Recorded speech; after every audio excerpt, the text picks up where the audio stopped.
Так, раз, два, три. Усіх вітаю. Такое адчуванне, што мы сапраўды лайв.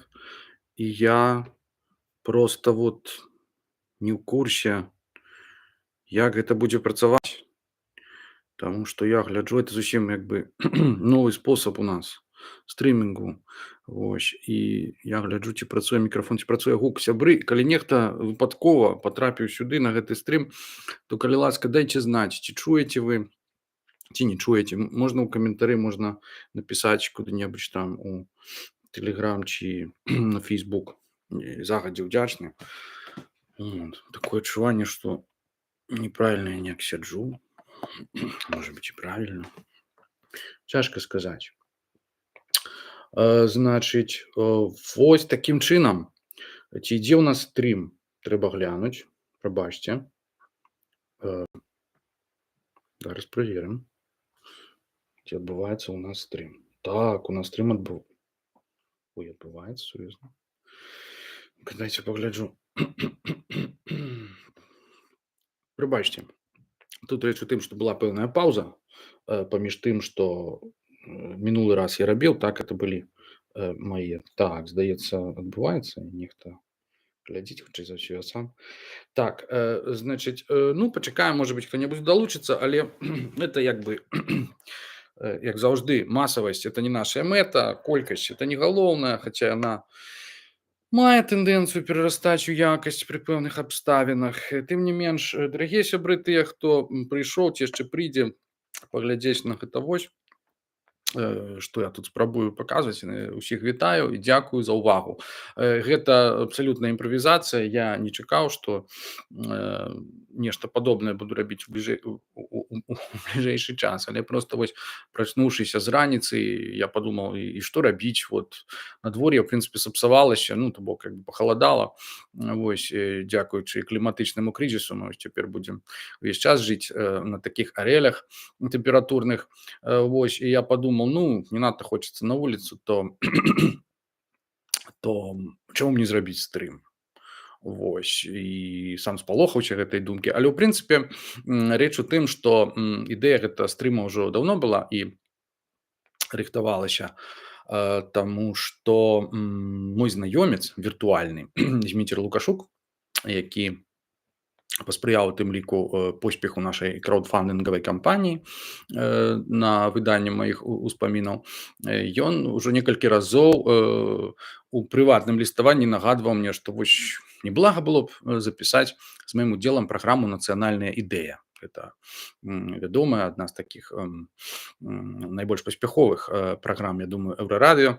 Яна ўжо даўно ідзе, там ужо выдалі 3, здаецца, кнігі на эту тэму. Вось, ну, я як ўсё яму абяцаў, што вось як-небудзь, значыць, даеду да вас да Варшавы і запішам у студыі. Вось, але неяк так выходзіць, што это маё даеду да Варшавы, ўсе мае, значыць, уяўныя паездкі, яны ўсё адкладаюцца. Вось, з прычын такіх аб'ектыўна-суб'ектыўных. Вось, і я падумаў, ну, колькі ўжо можна? Я фактычна глянуў у кампутар, это недзе гады 2 таму. Я пачаў нейкія нататкі рабіць з гэтай нагоды пасля таго, як адбылася размова з гаспадаром Змітром. Вось, і назапасілася сёе-тое. Я падумаў, што, напэўна, ўжо як бы час это ўсё нейкім чынам сістэматызаваць і выкласці, напэўна. А найлепшы спосаб сістэматызацыі – это, натуральна, жывая гутарка, на маю думку. Вось, хай нават яна пры гэтых акалічнасцях такая, хутчэй, гутарка з самім сабой, таму што, як бы, ну, выходныя, субота, у людзей нашмат ёсць больш цікавыя, я думаю, заняткі, чым недзе там сядзець і слухаць. Але я ўпэўнены, што людзі вернуцца і да гэтага відэа і паглядзяць, паслухаюць. Пагатоў, што у гэтых абставінах я магу фактычна рабіць гэта так, як, ну, мне самому падабаецца. То бок, не адказваць там на нейкія пытанні, вось, А менавіта неяк вось гэта выкласці больш-менш сістэматычна. Вось. Такім чынам я спадзяюся, што вы ўжо паглядзелі папярэднія стрымы з нашай серыі Беларусі будызм 8 частак, вось, якія мы рабілі недзе паўгода таму, як след азнаёміліся, вывучылі гэта ўсё. Вот, і цяпер можаце пераключыцца вось на такі нечаканы новы аспект. Вось як будызм і нацыянальная ідэя. Страшна падумаць. Ну што ж, пачнём.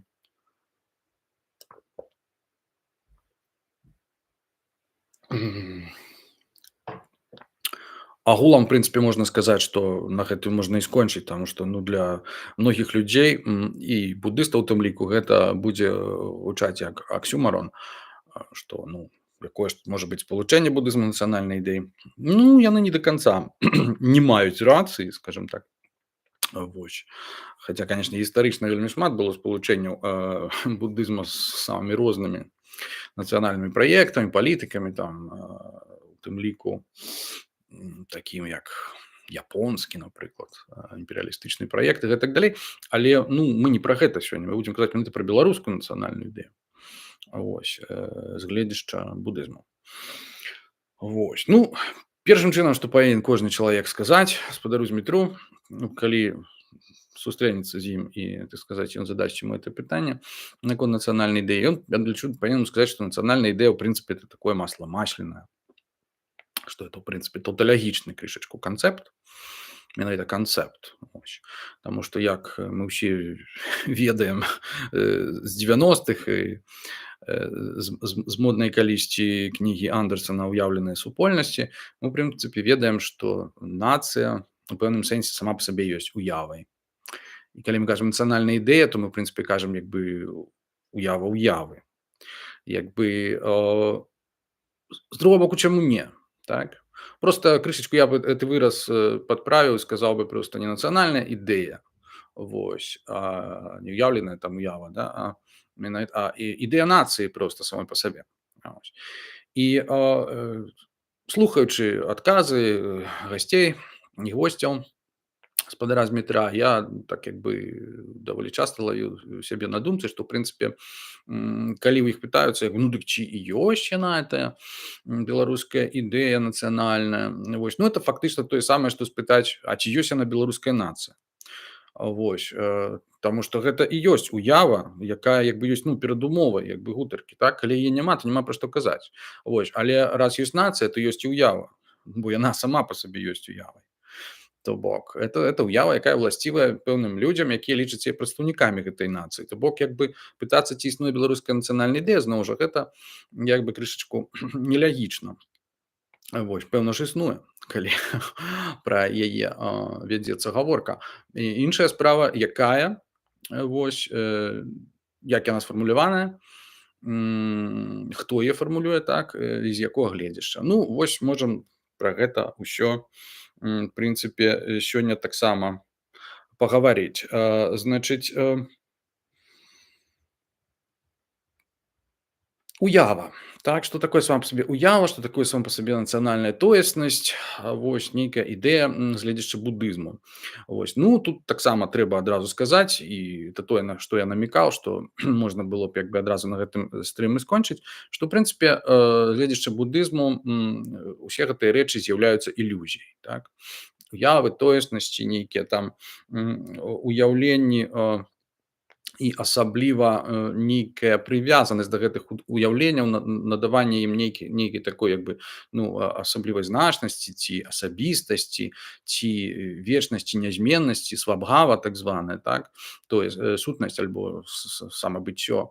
Вось. Тое, што гаворыцца «Жыве Беларусь, жыве вечна», вось, гэта ўсё вельмі, так, гледзячы будызму, ілюзорна.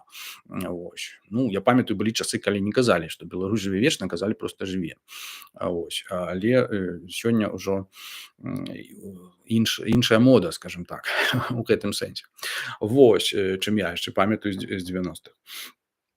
Вот. Таму мы для пачатку мы патлумачым для того, каб як бы такі вот наезд на будызм адразу папярэдзіць, як бы запабегчы яму, таму што, маўляў, ну, калі вы лічыце, што всякія вот эти уявы і тоеснасці гэта ілюзія і фальшыўка вырабленая ў Польшчы, то якое ў прынцыпе права вы маеце пра гэта наогул разважаць і нам нешта расказваць. Ну вось мы паспрабуем зараз патлумачыць, што гэта значыць з буддыйскага гледзяча. Я вот яшчэ пахвалюся, я сабе зрабіў сёння з раніцы, калі рыхтаваўся, ну у мяне ўжо быў гатовы тэкст, а я просто яго так это зрабіў, взяў такія цікавыя шпаргалкі сабе, нарезаны такія стужачкі, і яны ў чымсьці нагадваюць буддыйскую кнігу, ну прынамсі для мяне. Я так прыкалоўся, таму што ну, это не было як бы першапачатковай ідэі. Вось, але ў прынцыпе это так даволі зручна.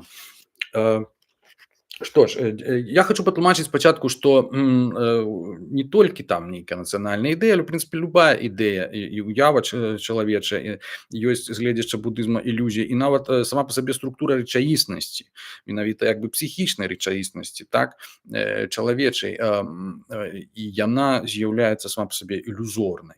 Вось, і яна ёсць гэтая ілюзія, яна ёсць крыніцай як асалоды, так і пакутаў.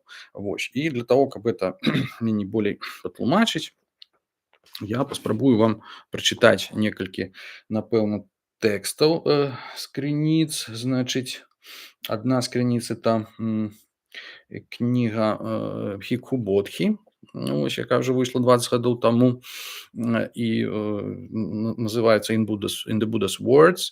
І гэта вельмі добрая кампіляцыя тэкстаў палійскага канону, з якой я вот зараз спрабую перакладаць і выстаўляць урыўкі у інтэрнэт. Это значыць у суполку, фейсбукавую суполку Будадхарма па-беларуску. Пішацца Будадхар у дужачках таких, так, потому что як бы на палі это было Будадгама, это было Будадхарма альбо Будадгама па-беларуску. Вось, і тая ж самая з такой жа назвай суполка існуе ў Тэлеграме. Значыць, Бхікху Бодхі робіць аналіз структуры рэальнасці паводле будызму, так, псіхічнай рэальнасці, і раскладае яе на тое, што называецца 5 сканхаў, ці на палі 5 кхандагаў, ці тое, што я называю 5 складнікаў псіхічнай рэальнасці, ці як бы пачуццёвага ўспрыняцця свету самога па сабе, так. Значыць, іх 5 сапраўды. Першая это форма, рупа на мове палі, другое это адчуванні альбо ведана. Яны, значыць, адказваюць за эфектыўную афарбоўку рэальнасці, так. Значыць, яны могуць быць прыемныя, непрыемныя і неўтральныя. Вось, то бок як бы як узнікае наш псіхічны досвед, уласна кажучы, так, з кантактам з рэчаіснасцю. Адбываецца нейкі кантакт пасярэдніцтвам аднаго з 5 пачуццёвых органаў пачуццяў, і, значыць, это першая стадыя. Другая стадыя узнікае з гэтага кантакту адчування. Мы адразу, у прынцыпе, ведаем, ці яно прыемнае, ці непрыемнае, ці ў прынцыпе ніякае. Вось, трэцяй стадыяй з'яўляецца ўспрыманне, на мове палі санья. Это значыць, мы вызначаем гэтае адчуванне паводле больш ужо такіх спецыфічных свомасцяў. То бок, ну, калі, напрыклад, это смак, мы можам вызначыць, што гэта горкае, салёнае, я не ведаю, гарачае, халоднае і так далей. Вось, тое самае у выпадку, напэўна, колераў і іншых, то бок зроку, да, і іншых органаў пачуццяў. Значыць, чацвёртая стадыя гэта вельмі цікавая. Это тое, што я перакладаю як апошнім часам як утварэнні жадання, вось, альбо валявыя ўтварэнні волі. На палі гэта сангхара. Это вельмі цікавая такая стадыя успрыняцця. Значыць, часам яе перакладаюць як распазнанне.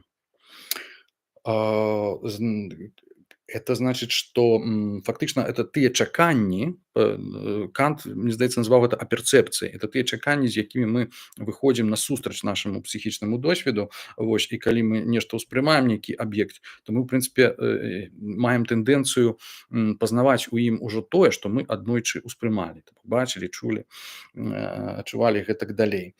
Вось, і тут падключаюцца вось гэтыя самыя розныя ментальныя фактары, такія як вот воля, так, альбо жаданне, менавіта упярэджанасць, па-беларуску вельмі файна было б сказаць, жаданне бачыць у тым, што мы ўспрымаем тое, што мы ўжо ведаем. Вось гэтая стадыя называецца сангхара. Адсюль узнікаюць вельмі многія памылкі.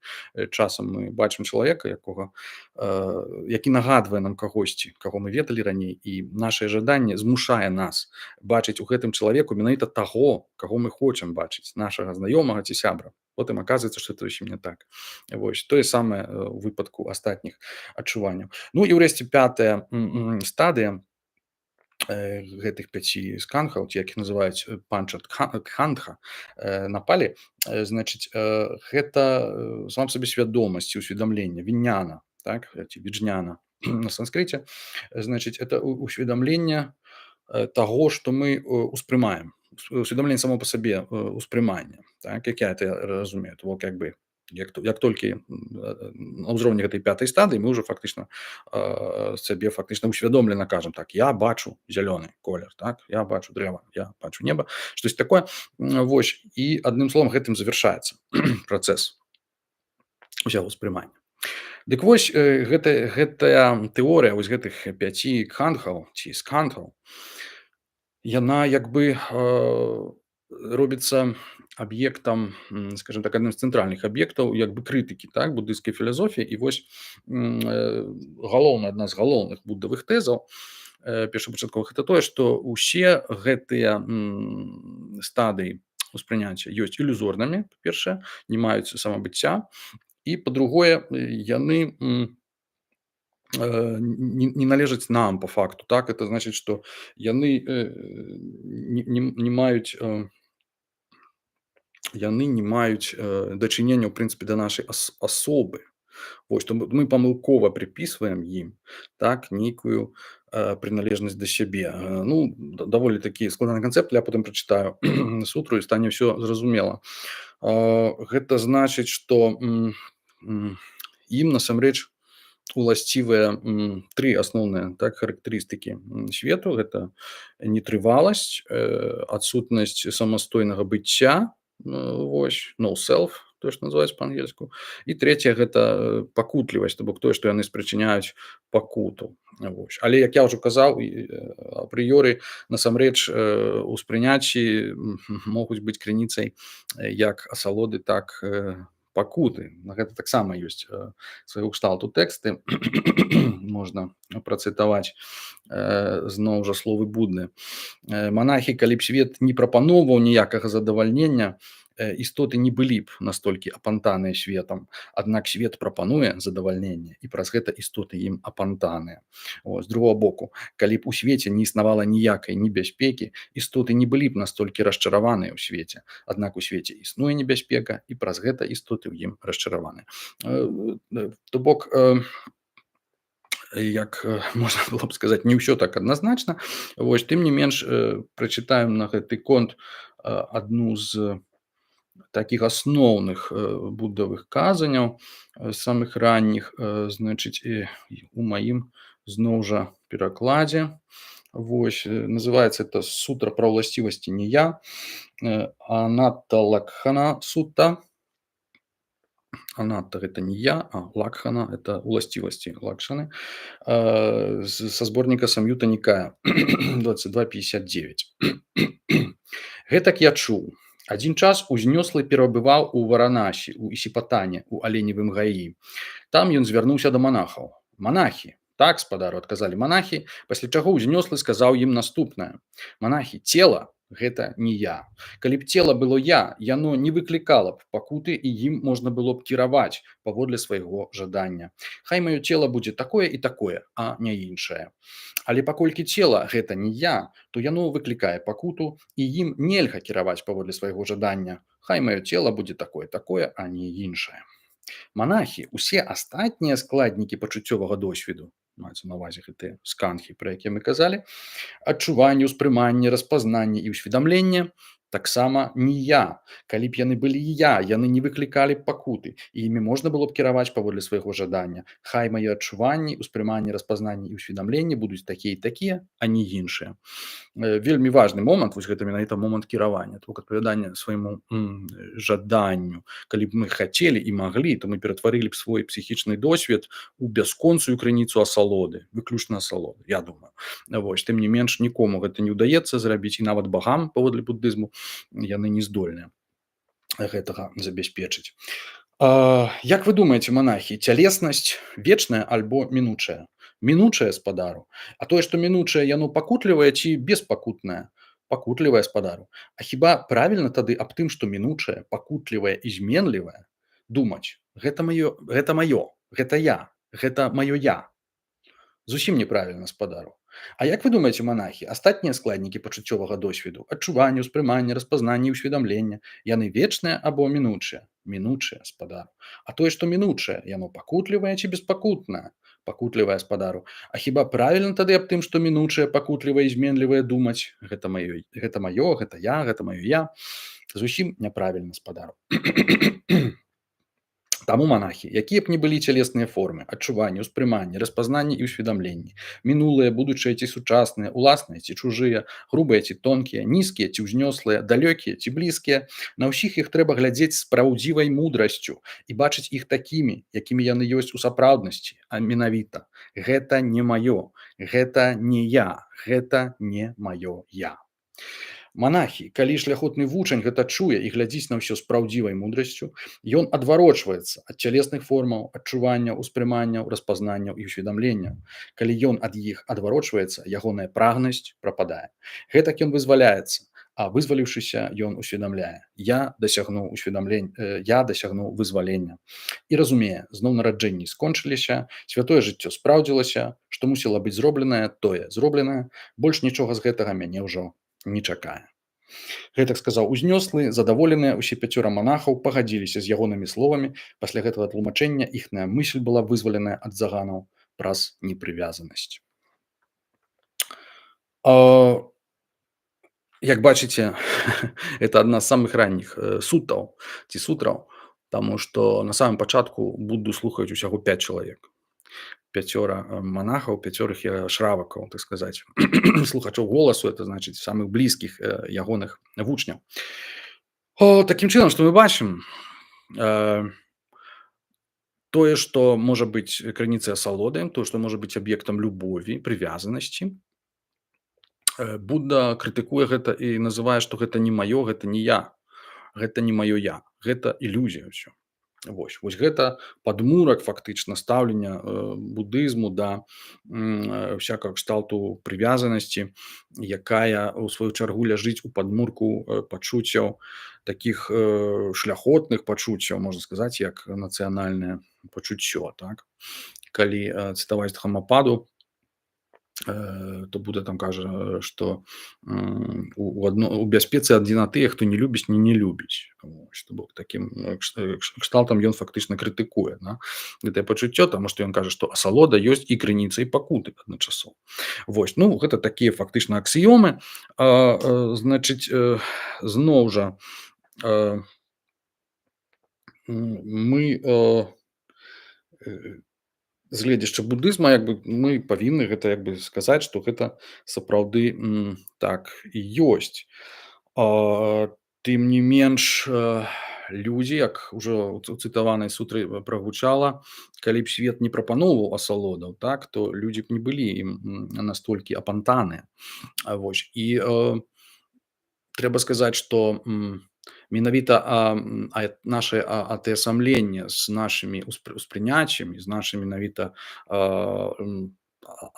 з нашымі прыемнымі пачуццямі, якія выклікае наш досвед, напэўна, хутчэй за ўсё дзіцячы досвед, так, таму што мы ўсе расцем у сям'і недзе, прынамсі, пра сябе кажучы, я магу так сказаць, што любоў моя менавіта да краіны, да Беларусі, так да людзей, яна як бы ўзнікала менавіта з тымі прыемнымі адчуваннямі, якія мы ці я у гэтым выпадку перажываў у дзяцінстве. Я думаю, што у многіх з нас это абсалютна той самы, то бок як бы немагчыма не быць удзячным, так як бы людзям, якія вас выхавалі, немагчыма не адчуваць любові, так як бы ну, гэта як бы відавочныя рэчы, тут няма нічого, як бы няма патрэбы гэтага тлумачыць, вось, няма патрэбы цытаваць там Францыска Скарыну пра любоў пчол да месца іхнага паходжання. Вось, тым не менш, зноў жа, з гледзячы будызму, якраз гэтае атаясамленне і з'яўляецца у тым ліку крыніцай пакуты. Вось. Таму пра гэта трэба таксама памятаць. Значыць, разважаючы як бы са свайго ўласнага гледзяшча сучаснага як бы над структурай як бы само па сабе нацыянальнага вось гэтага пачуцця ці нацыянальнай як бы ідэі, скажем так, ці можна сказаць нават як бы ідэалогіі, так, якая перарастае у ідэалогію. Значыць, я для сябе як бы я сыходзіў нават не з этымалогіі, можна сказаць, а з такіх вот чыста фанетычных нейкіх гульняў такіх паэтычных спадабенства слова нацыя да іншых лацінскіх слоў. І я як бы для сябе такую вот структуру гэтай як бы нацыянальнай ідэі наогул вось для сябе сфармуляваў. Вось, я спадзяюся, што нам спадабаецца, таму што мне яна здаецца як бы ну даволі дасціпнай, ось, таму што менавіта яна закладзеная на слоўнай гульні.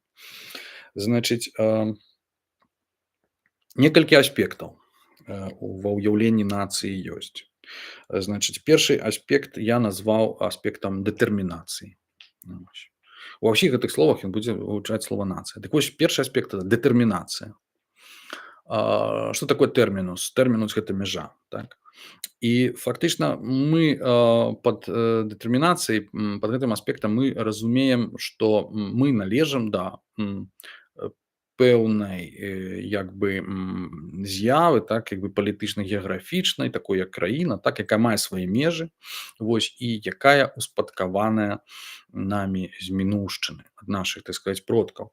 Вось, і мы гэтым пэўным сэнсе, гэтак жа краіна абмежаваная як бы сваімі межамі, гэтак жа і мы па сутнасці дэтэрмінаваныя, як бы вызначаныя гэтай краінай і сваёй прыналежнасцю да яе. Вось што я маю на ўвазе пад дэтэрмінацыяй. Гэты канцэпт для мяне суадносіцца з такімі рэчамі, ну, па-першае, як спадчына. Это вельмі важная рэч, ад прадзедаў спакон вякоў нам дасталася. Вось, і такімі як карма.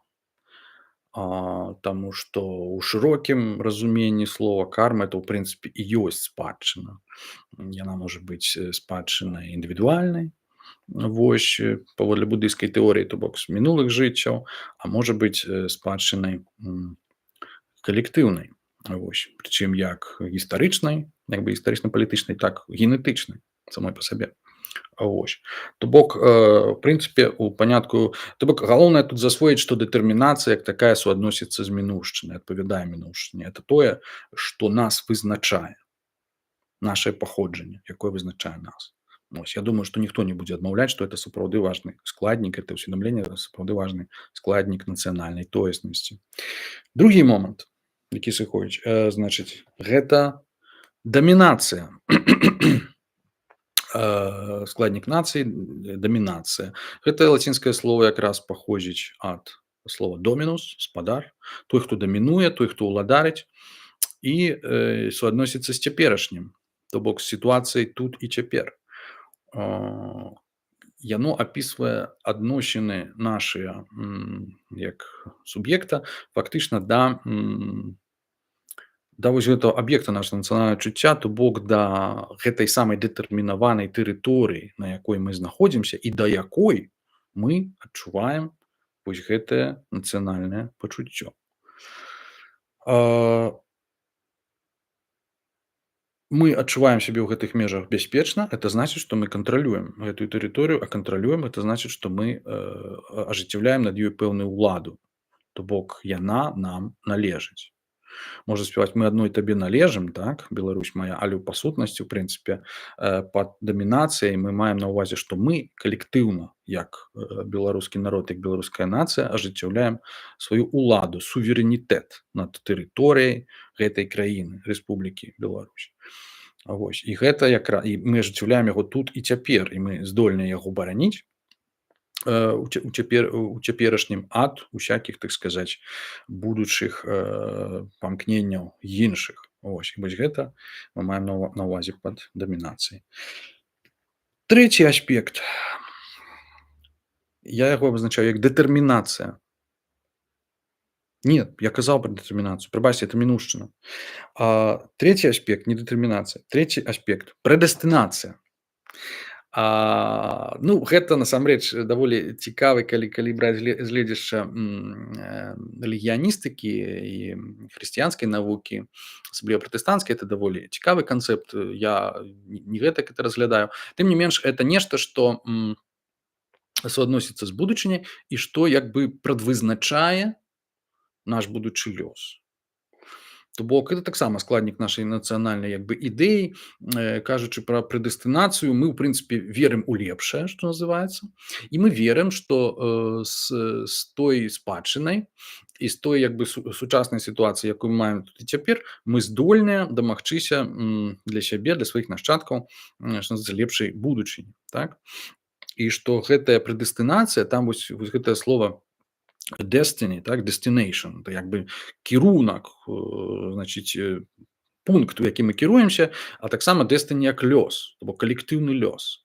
Вось гэтыя ўсе гаворкі пра калісьці памятаю, былі модныя ў 70-х гадах пра чэшскі лёс, чэшскае прызначэнне, вяліся ў асяроддзі чэшскіх дысідэнтаў, потым у 90-х гадах яно перакладалася ў нас, таксама як адзін з этапаў, так сказаць, да, спробы знайсці нацыянальную ідэю і так далей. То бок вось гэты панятак таксама даволі важны, таму што калі мы проста не верым у тое, што нацыянальная ідэя для нас нейкім чынам карысная і яна прынясе нам у будучыні штосьці добрае, то ў прынцыпе няма як бы асабліва так як бы сэнсу, скажем так, да яе прывязвацца нейкім чынам, так?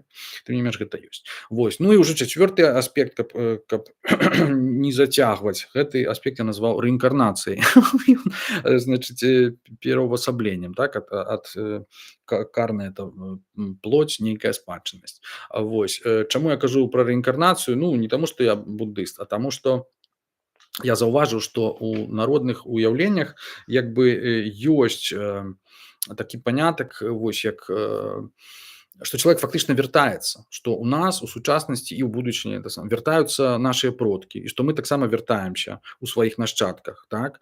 І мы ўвесь час як бы шукаем новага Купалу, так? Новага Каліноўскага. Вось гэтыя ўсе легенды пра рыцараў, якія там недзе схаваліся ў нейкай гары, чакаюць свайго часу, што яны аднойчы выйдуць і гэтак далей, і ўвасобяцца тут і цяпер у кімсьці яшчэ, у нейкіх героях, абаронцах гэтак далей. Усе вось гэтыя рытуалы вакол перапахавання Каліноўскага, так, якія адбыліся ў 2019 годзе, і тое, што вот стала такім вот штуршком для абуджэння нацыі, гэта вось гэтае несупыннае фактычна вяртанне мінуўшчыны, так, вяртанне ў людзях, у пэўных асобах, так, вось яно, і тое, што мы сапраўды ў гэта верым, мы верым, што не проста так мінуўшчына у нас нейкая была і што ёсць нейкая будучыня, а што паміж імі ёсць сувязь, вось, і яны сапраўды нейкім чынам абумоўлены, адна другую абумоўляюць. Вось гэта, ў прынцыпе, гэты аспект я называю рэінкарнацыяй. Значыць, ну, з гледзяча, значыць, буддыйскай тэорыі, зноў жа я кажу, гэта вось тройка буддыйскіх целаў, так, Самбхакая, Нірманакая, Дхармакая, вось яна фактычна апісвае таксама як бы мінуўшчыну, цяперашняе і будучыню. Вось адзіна, што калі мы дадаём туды рэінкарнацыю, мы фактычна апісваем самсару, так? То бок кола самсары, перараджэння, кола гісторыі, калі заўгодна. Вось, хай яно там цыклічнае ці спіральнае, але яно, як бы так сказаць, ідзе з мінуўшчыны ў будучыню праз цяперашняе і як бы вось усе гэтыя рэчы як бы прадукуе, так, у нашай, так сказаць, свядомасці. Гэтак мы яго ўспрымаем. Вось, ну, не ведаю, што што вы пра гэта скажаце, пра гэтае, як бы, пра гэты пра гэтае раздзяленне? Значыць, зноў жа вяртаючыся да буддызма, значыць, ну, добра, хай сабе яно ўяўленне пра нацыю, нацыянальная ідэя можа быць вось такая, так? Значыць, але тым не менш, усе гэтыя рэчы, калі падумаць, вось, асабліва з буддыйскага гледзяча, яны зноў жа ілюзорныя. Вось, так? І ілюзорная дэтэрмінацыя, таму што яна зменлівая, так? Тое, што мы чыталі ў сутры. Межы мяняюцца несупынна, і як бы краіны ўзнікаюць, то бок з чым мы як бы атаясамляемся, так? Той же самы кантроль над тэрыторыяй, таксама ён у пэўным сэнсе ілюзорны, так? Вось, вельмі хутка часам змяняюцца палітычныя рэжымы тыя ж, вось, мапа свету мяняецца ўвесь час. Вось, прэдэстынацыя. Тут абсалютна няма пэўнасці, як бы, наколькі гераічнае мінулае, напрыклад, нейкага народа абумоўлівае яго гераічную будучыню. Вось, прыкладаў гісторыі якраз адваротных, напэўна, болей нават заняпад усіх гэтых вялікіх калісьці цывілізацый, старажытнасці і гэтак далей. То бок, як бы ўсё гэта, ну, і не кажучы пра рэінкарнацыю, рэінкарнацыя як бы з буддыйскага гледзяшча, ну, яна дапушчальная, вось, але крышачку не ў тым сэнсе, да, што нехта вось выкапаны бацька там ці выкапаны, не ведаю, Вітаўт вялікі, вось, то бок, хаця, канечне, калі падумаць пра Тыбет, так, і пра іхную тэакратыю, это тое, што мы казалі у адным са стрымаў з серыі Беларусі буддызм, то яны гэта так літаральна і разумеюць, так, то бок яны нават вызначаюць, хто і калі і ў каго перарадзіўся, рэінкарнаваў. Вось, усе гэтыя тулку і гэтак далей. Тым не менш, гэта такі вось спецыфічны выпадак. Вось, ў прынцыпе, калі гэтага як бы, ну, не замацоўваць, то можна сказаць, што як бы і гэтае перакананне тэарэтычна можна інтэрпрэтаваць як, у прынцыпе, адну з такіх ілюзій. Хаця это, у прынцыпе, такая, кажу, такое вот народная, хутчэй рэч. Такім чынам, ці мае сэнс, як бы наогул, гледзячы буддызма, казаць пра нацыянальнае пачуццё, пра нацыянальную ідэю? З гледзяшча абсалютнай праўды, так званай, тое, што называецца парамарта, вось, буддыйскай ісціны, напэўна, няма сэнсу пра гэта казаць. Вось, і многія буддысты беларускага паходжання, вось, яны, у прынцыпе, так гэтым і кіруюцца. Вось. То есть яны абсалютна ўсякую зацікаўленасць там палітыкай, нават, можа быць, гісторыяй проста адкідаюць і проста сыходзяць у нейкі вось духоўны свет і фактычна як бы кіруюцца вось вучэннем палійскага канону, вучэннем тэравады і, значыць, наогул забываюцца пра ўсю гэтую мірскую суету, вось, як сказалі б нашы сябры хрысціяне. Тым не менш, зноў жа, у махаянавым буддызме, вось, пра які мы таксама казалі ў Беларусі буддызме, які ўзнік пазней, які адпавядаў такім запытам, патрабаванням больш як бы свецкіх людзей, ўсё ж такі па-іншаму это ўсё глядзіцца. Вось, ёсць такі, нават, як я ўжо казаў, панятак як калектыўная карма, несупынна паўтараецца, што нездарма людзі нарадзіліся ў адзін час у адным месцы, вось, нават у адной сям'і, відавочна, што яны ў папярэдніх нараджэннях былі разам і не давырашалі нейкія свае пытанні. То бок, як бы, сэнс у тым, каб, скажам так, давырашыць гэтыя пытанні, так, і удасканальвацца на шляху перараджэнняў, нават у рамках самсары, ён ёсць. Вось. Адзін з такіх самых выразных аргументаў на карысць вось гэтага сэнсу, на карысць ангажаванасці, напэўна, так, буддыста ў нейкіх зямных справах, это фактар пакуты. Так? То бок пакуты не проста такой вось, якая паходзіць ад нашых уласных жаданняў, незадаволенасці вось гэтай вечнай, якая ўласцівая свету самому па сабе, а пакуты менавіта як такога свайго кшталту зла, так, як болю, пакутаў, якія прычыняюцца кімсьці яшчэ. Вось тут ужо уваходзіць палітычнае вымярэнне адразу. Як толькі мы гаворым пра кагосьці яшчэ, пра іншых, пра тых, хто нам прычыняе нейкія пакуты, мы адразу, так сказаць, уваходзім у палітычнае вымярэнне. Тым не менш, гэта так, нават без гэтага вымярэння можна сказаць, што сапраўды пакуты існуюць, людзі пакутаюць часам у вялікай колькасці ад несправядлівасці пакутаюць, так, якую яны самі сабе не спрычынілі. І як бы мэтай бадхісатвы, а гэта цэнтральная фігура махаянаўскага будызму, так, мэта як бы архата ў тэравадзе, значыць, гэта прасвятленне. Прасвятленне, прабуджэнне і фактычна ніббана, то бок як бы сыход, адыход ад свету. Ну, вось. Яно вельмі карысна і патрэбнае, так, як казаў Тымаці Мортан, don't just do something, sit there. Как бы не просто там мітусіцеся рабіць, а просто пасядзіце часам. Вось, і падумайце. Гэта вельмі важна. Вось. І тым не менш, другі момант у будызме, менавіта ангажаваны будызм, менавіта шлях бадхісатвы, калі Будда, паводле легенды Джатак, так, наўмысна вяртаецца на зямлю, яшчэ раз рэінкарнуе для таго, каб вызваліць людзей ад пакутаў, дапамагчы ім. Вось, ён не менш важны. Вось, прынамсі у махаянавым будызме.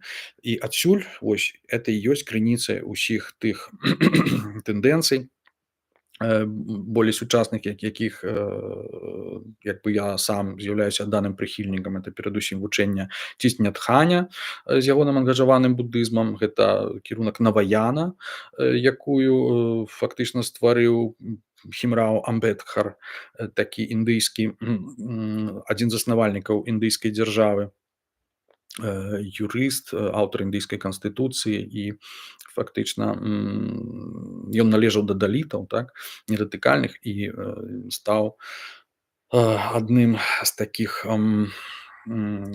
фактычна людзей, які адрадзілі будызм у Індыі. Ну і гэтак далей, цэлы шэраг ангажаваных будыстаў існуе. Вось, я нават кніжку пра іх пераклаў на чэшскую мову з назвай радыкальны будызм.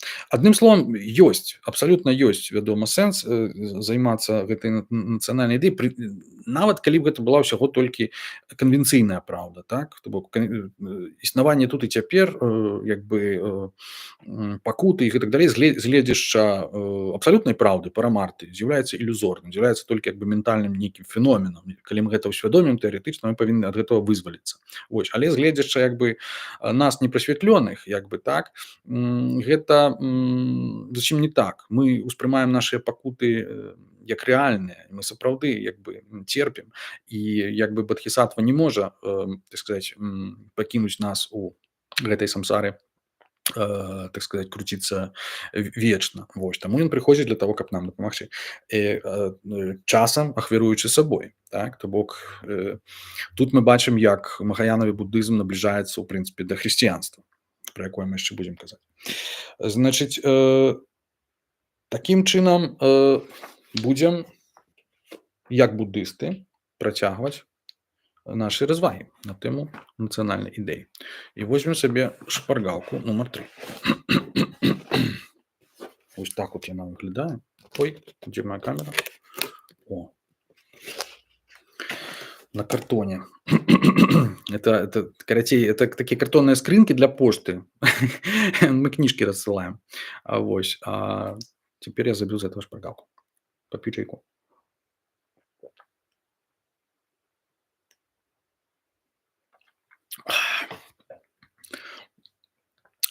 Дык вось, пакуль адыдзем ад будызма і на сучаснасць. Паглядзім на такі феномен, пра які я казаў, як дамінацыя, то бок уладаранне. Бо фактычна да гэтага аб'екту, да гэтай рупы, так, да гэтага феномена матэрыяльнага, як краіна, як Рэспубліка Беларусь, вось да гэтай з'явы, можна ставіцца па-рознаму, так.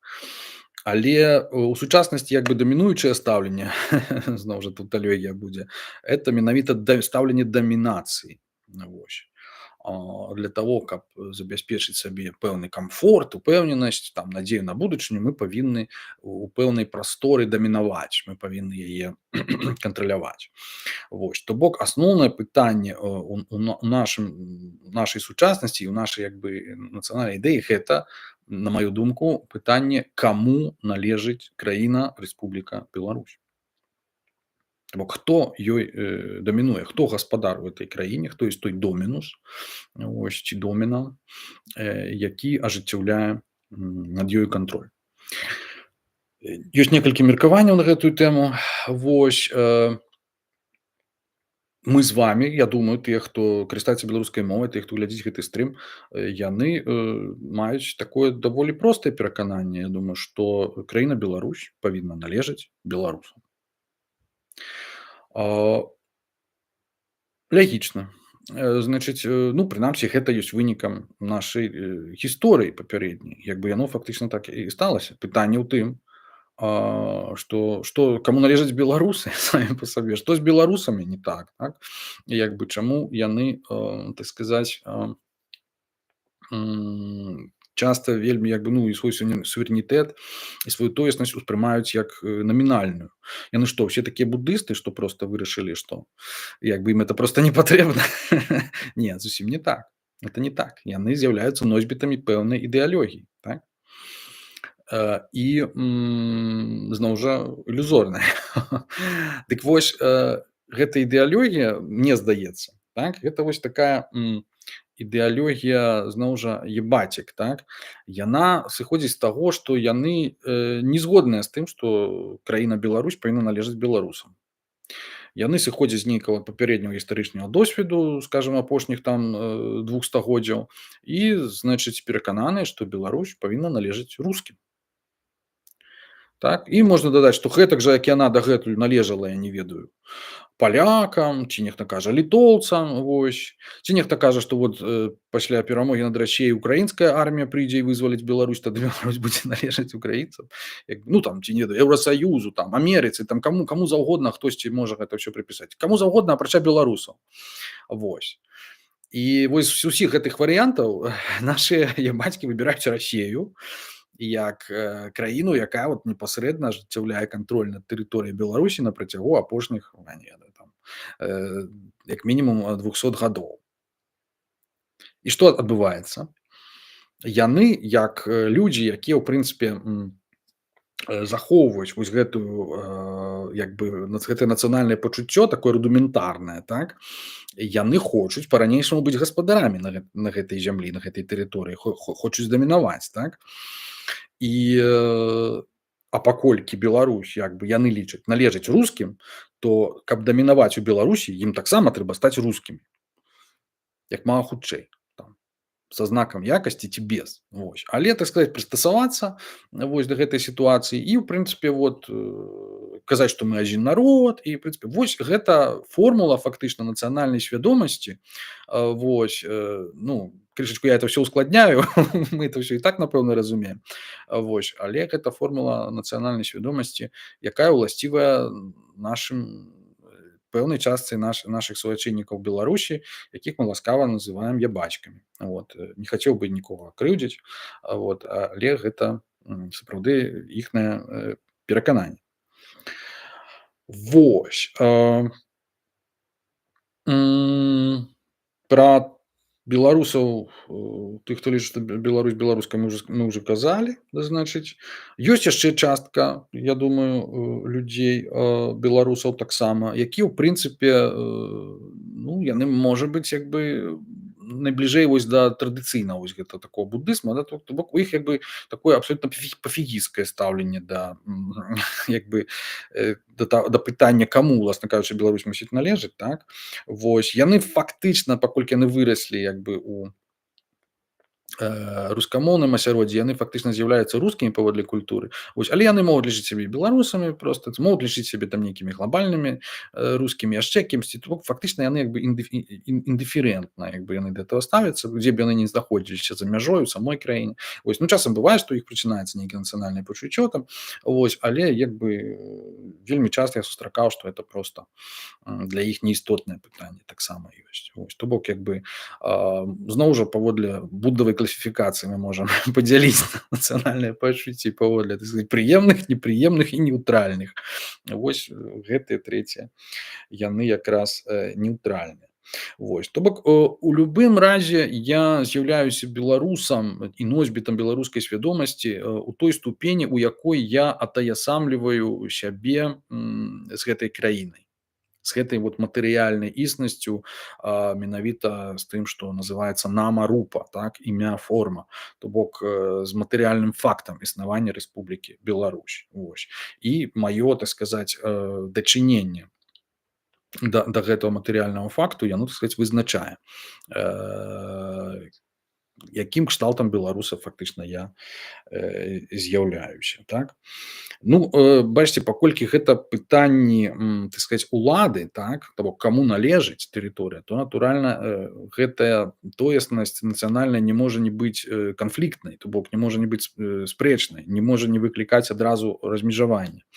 То бок мы ўжо тут сказалі, што асноўныя фактычна дзве канцэпцыі, якія мы маем, это тая, што Беларусь павінна належаць беларусам. Вось. Ну, далей ўжо пытанне, ці мусіць яна быць там еўрапейскай ці не еўрапейскай. Вось, некаторыя кажуць так, некаторыя не. Вот, для которых беларускасць это аўтаматычна прыналежнасць да еўрапейскай цывілізацыі, ну, як бы хрысціянскай. Як бы для кагосьці можа быць і не, цяжка сказаць. Вот. Ну, это першая. А другая это тая, што вот Беларусь як бы яна належыць Расіі і фактычна там пад расійскім уплывам яна павінна існаваць. Ну, а той, хто не згодны з этой канцэпцыяй, дык ён як бы, ну, адразу выступае таким як бы ворагам, таким расейшчыны, да, вот этого вот рускага міра, успрымаецца як, так сказаць, як антырускі. Вось. Нездарма вось гэтыя ўсе таварышы з рускага міра, яны, напрыклад, про Украіну часам чуюць, што украінскі праект это антырасея. Вот. Ці там той сам пра беларускі праект, можна сказаць. Яны это казалі яшчэ у першую сусветную вайну насамрэч, так, расійскія імперыялісты, яны сцвярджалі, што праект украінскі, беларускі, што яны створаны немцамі для таго, каб падарваць вось, скрэпы. Значыць, але як бы, ну, у пэўным сэнсе яно так і ёсць, але толькі ў тым сэнсе менавіта змагання за уладу і за ўплыў, змагання за тэрыторыю. Але заўважце, што это змаганне не за расійскую тэрыторыю, як бы. Это менавіта спроба беларусаў, тых жа украінцаў там адстаяць пэўнае сваё права на нейкія гістарычныя землі. Ну, вось, то бок, як бы, у любым разе гэты канфлікт адбываецца не ў краіне з назвай Расія, а у краіне з назвай Беларусь, вот, або Украіна. То бок, ну, гэта пытанне насамрэч як бы складанае даволі, але зноў жа хочу падкрэсліць, што, ну, і паводле самого свайго ўзнікнення як бы беларуская нацыянальная ідэя, як яна сфармавалася, так, гістарычна, яна была ідэя як бы шляхецкай, ідэя такога як бы калектыўнага шляхецтва. Прычым як бы тыя людзі, якія сфармулявалі вось гэтую ідэю, ну, на маю думку, я не гісторык, тут як бы вельмі, але так спекуляцыйна сабе ўжо дазволю выказаць раз пра гэта гаворка. В прынцыпе, яны сфармулявалі пры тым, што самі мелі крышачку іншую тоеснасць, так, то бок мы ведаем, што это былі польскія рамантыкі, дэмакраты і як бы першыя, так, як бы беларускія адраджэнцы. Вось. І яны як бы крышачку збоку глядзелі на мужычкоў родных. Вось. І як бы то бок можна сказаць, што прадпісвалі ім штосьці, што ў прынцыпе самі як бы не мелі не да канца, так. Вот. У мяне такое адчуванне. З тымі выключэннямі, якія потым як бы вот беларускі народ зафіксаваў у якасці сваіх, так сказаць, апосталаў, так. Это вот, напрыклад, Каліноўскі, які як бы сам са шляхты, але сказаў, што ў нас няма дваран, усе раўны. Вось. Пра Каліноўскага выдатную кніжку напісаў Сергей Абламейка, рэкамендую ўсім, такое эсэ. Вось аналіз ягонай як бы нацыянальнай ідэі. Вось і, той жа Купала. Купала я таксама быў з беднай шляхты, але настолькі вот атэсаміўся і настолькі вот ахвяраваў, можна сказаць, сабой, так, за свае як бы перакананні, хаця там самыя розныя былі перыпеты ў ягоным жыцці, што ў прынцыпе народ успрымае да сёння Купалу як сапраўды апостала нацыі. Вот. Пры ўсіх то бок, я хочу сказаць, што як бы сама вот па сябе вось гэта ідэя калектыўнага шляхецтва, так, вось якая была там у часы там Рэчы Паспалітай, калі там шляхта была сапраўднымі як бы гаспадарамі гэтай тэрыторыі. Яна была палітычным народам, так, як бы тымі вось гэтымі доміны, да, значит, дамінатарамі, тых, хто дамінавалі на гэтай тэрыторыі, ажыццяўлялі дамінацыю. Вось, то бок гэтая ідэя перадалася праз збяднелую, значыць, шляхту, ўжо збольшага польскамоўную, потым перадалася нейкім чынам беларускім сялянам, і яны як бы на яе падмурку стварылі фактычна сучасную нацыю. Гэта такі вельмі цікавы выпадак. Вось і значыць, кажу, нездарма менавіта Каліноўскага, менавіта Купалу як бы памятаюць людзі настолькі. Вот. Ну і Багушевіч, натуральна, таксама ўдзельнік паўстання. Вось з ягоным стаўленнем да беларускай мовы. Так, адным словам, гэта тое, што наконт вось гэтай дамінацыі я хацеў сказаць. Яшчэ адзначу, што могуць быць зусім іншыя таксама ўяўленні і канцэпцыі стаўлення таго ж беларуса ці там насельніка Беларусі менавіта да сваёй краіны, да? І нават палітычныя канцэпцыі. Ну, вось, напрыклад, ну вот калі паводле традыцыйных уяўленняў, то прынцыпе Беларусь павінна належаць беларусам. Вось, а вот ёсць, напрыклад, уяўленне такое анархісцкае. Я для сябе его тлумачу так, што краіна ў прынцыпе не павінна нікому належаць. Это значыць што? Што дзяржавы не павінна быць вот ніякай у прынцыпе, і што людзі павінны як бы жыць у меншых нейкіх адзінках тэрытарыяльных, вось, і самакіравацца. Вось, і супрацоўнічаць між сабою, пажадана супрацоўнічаць. Вось, гэта такое ўяўленне в прынцыпе анархісцкае, вось, без уладдзі, так. Значыць, я не магу сказаць, ну, мы не ведаем, як яно магло пажыццявіцца, таму што яно ў прынцыпе ў гісторыі мела не так шмат шансаў для ўвасаблення, але я мушу сказаць, што як бы ў маладосці я падзяляў гэтыя погляды, і я не бачу ў прынцыпе у гэтай сістэме адносін, так, вось такіх невялікіх еднотак, такі як бы думаць глобальна, дзейнічаць лакальна, што называецца. Я не бачу ў гэтым ніякай заганы, то бок калі будзе меней прымусу і меней гвалту з боку нейкіх там дзяржаўных структур, я не думаю, што гэта будзе менш падабацца. Там узнікнуць іншыя праблемы, безумоўна, хутчэй за ўсё. Вось. Але ну, ці спраўдзім мы гэта ці не, вось, напэўна, не, таму што для того, каб это спраўдзіць, то трэба было б дэмантаваць існую сістэму, якая існуе ў свеце, і наўрад ці, думаю, гэта на гэта нехта сёння на сучасным узроўні як бы складанасці, так, гэтай арганізацыі, напэўна, наўрад ці хтосьці на гэта пойдзе. Тым не менш, важнасць, як самі кажуць часам анархісты, нават калі іх называюць утапістамі, яны падкрэсліваюць, што важнасць утапічных якраз ідэй для таго, каб людзі мелі, што называецца, да чаго імкнуцца, важнасць ідэалаў. Вось, гэта таксама адзін з магчымых падыходаў. Вось, другі падыход таксама такі даволі цікавы і, можна сказаць, у чымсьці апалітычны, і блізкі па-свойму, блізкі, ну, як правакацыйна я буду казаць, што это, в прынцыпе, такі беларускі буддыст падыход. Гэта падыход Мікіця Зносілава альбо Мікіты Зноска з тутэйшых. Вось, я неяк так шукаў у беларускай літаратуры, значыць, буддыйскія такія персанажы, не, ну, іх хапае, але значыць, Мікіта Зносак, ён такі, ну, самы, вось, ён ужо аб'ект такога, вось, такой ужо пагарды, ну, такі ўжо проста вот несвядомы, такі вот это беларус, такі нетрадыцыйны, вось, і тутэйшыя пайшлі, проста ад яго сталі такім як бы, ўжо ледзь не лаянкай, так, на гэтых, несвядомых. Тым не менш, як бы, ну, трэба сказаць, што, гледзячы проста вот на народы, як бы не носьбіта вось гэтых вот, шляхецкіх забабонаў, умоўна кажучы, вось, пра велічых і так далей. То бок, як бы стаўленне да свайго быцця, як бы тут і цяпер, так, яно вельмі такое, як бы, ну, натуральнае і вельмі такое, можна сказаць, буддыйскае, так. То бок яно не ідэалагізаваная, вось. І, в прынцыпе, Мікіта, канешне, ён карыкатура, таму што ён як бы змяняе ўвесь час свае погляды, то так, то сяк, значыць, сваю тоеснасць, і, значыць, але, ну, ён такі больш, мне здаецца, жывы персанаж там у параўнанні вот з гэтымі правільнымі таварышамі, вось, якія ўсё яму закідаюць, ну, які ты там это самае. Ён як бы, так сказаць, ён бачыць вось гэтую нетрываласць, так, таго, што ўсё як бы цячэ, вот, і асабліва нетрываласць нейкай тоеснасці. Вядома, як бы, ён, што ён робіць? Выжывае, так, у тых умовах, як можа, як умее, і, в прынцыпе, гэта з яго робіць такога, як бы, ну, быкаўскага героя па-свойму, так, які, ў прынцыпе, імкнецца захаваць эту сваю біялагічную тоеснасць, застацца як мага даўжэй у самсары. Ось.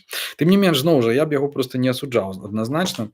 Вот. То бок, кажу, это апрача палітычных нейкіх канцэпцый ёсць самыя такія розныя падыходы, так, вось. Недзе апалітычныя, недзе такія вот антыпалітычныя, сказаць, антыдзяржаўныя, так, як бы як анархісцкі, напрыклад, падыход. Вось, окей, значыць, то бок, па-ўсякаму, да, можна ставіцца зноў жа той самай тоеснасці у сучаснасці, да. Я цяпер, папіўшы чайку, хацеў бы, амаль гадзіну мы з вами ўжо гаворым, гэта цудоўна. Я думаю, што яшчэ адну гадзінку, а можа быць і паўгадзіны, і мы гэтую тэму фактычна для сябе закрыем і абмяркуем.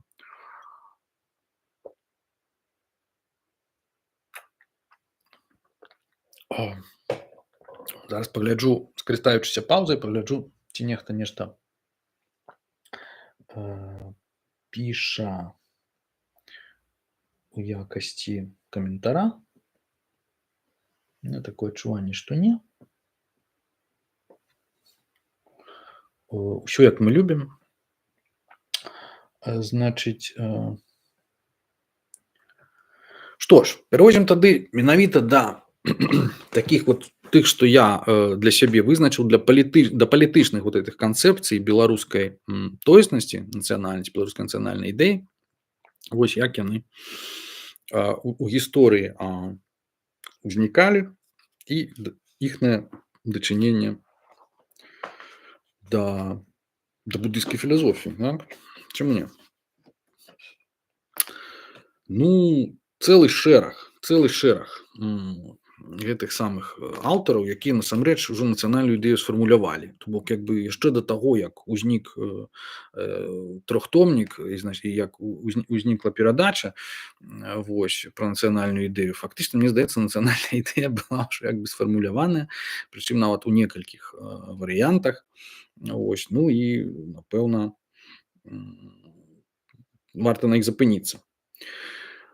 З майго гледзяча, самы такі класычны варыянт фармулёўкі нацыянальнай ідэі гэта Владзімір Самойла, або Суліма, як называюць. Это ягоны тэкст, эсэ «Гэтым пераможаш», 1923 год.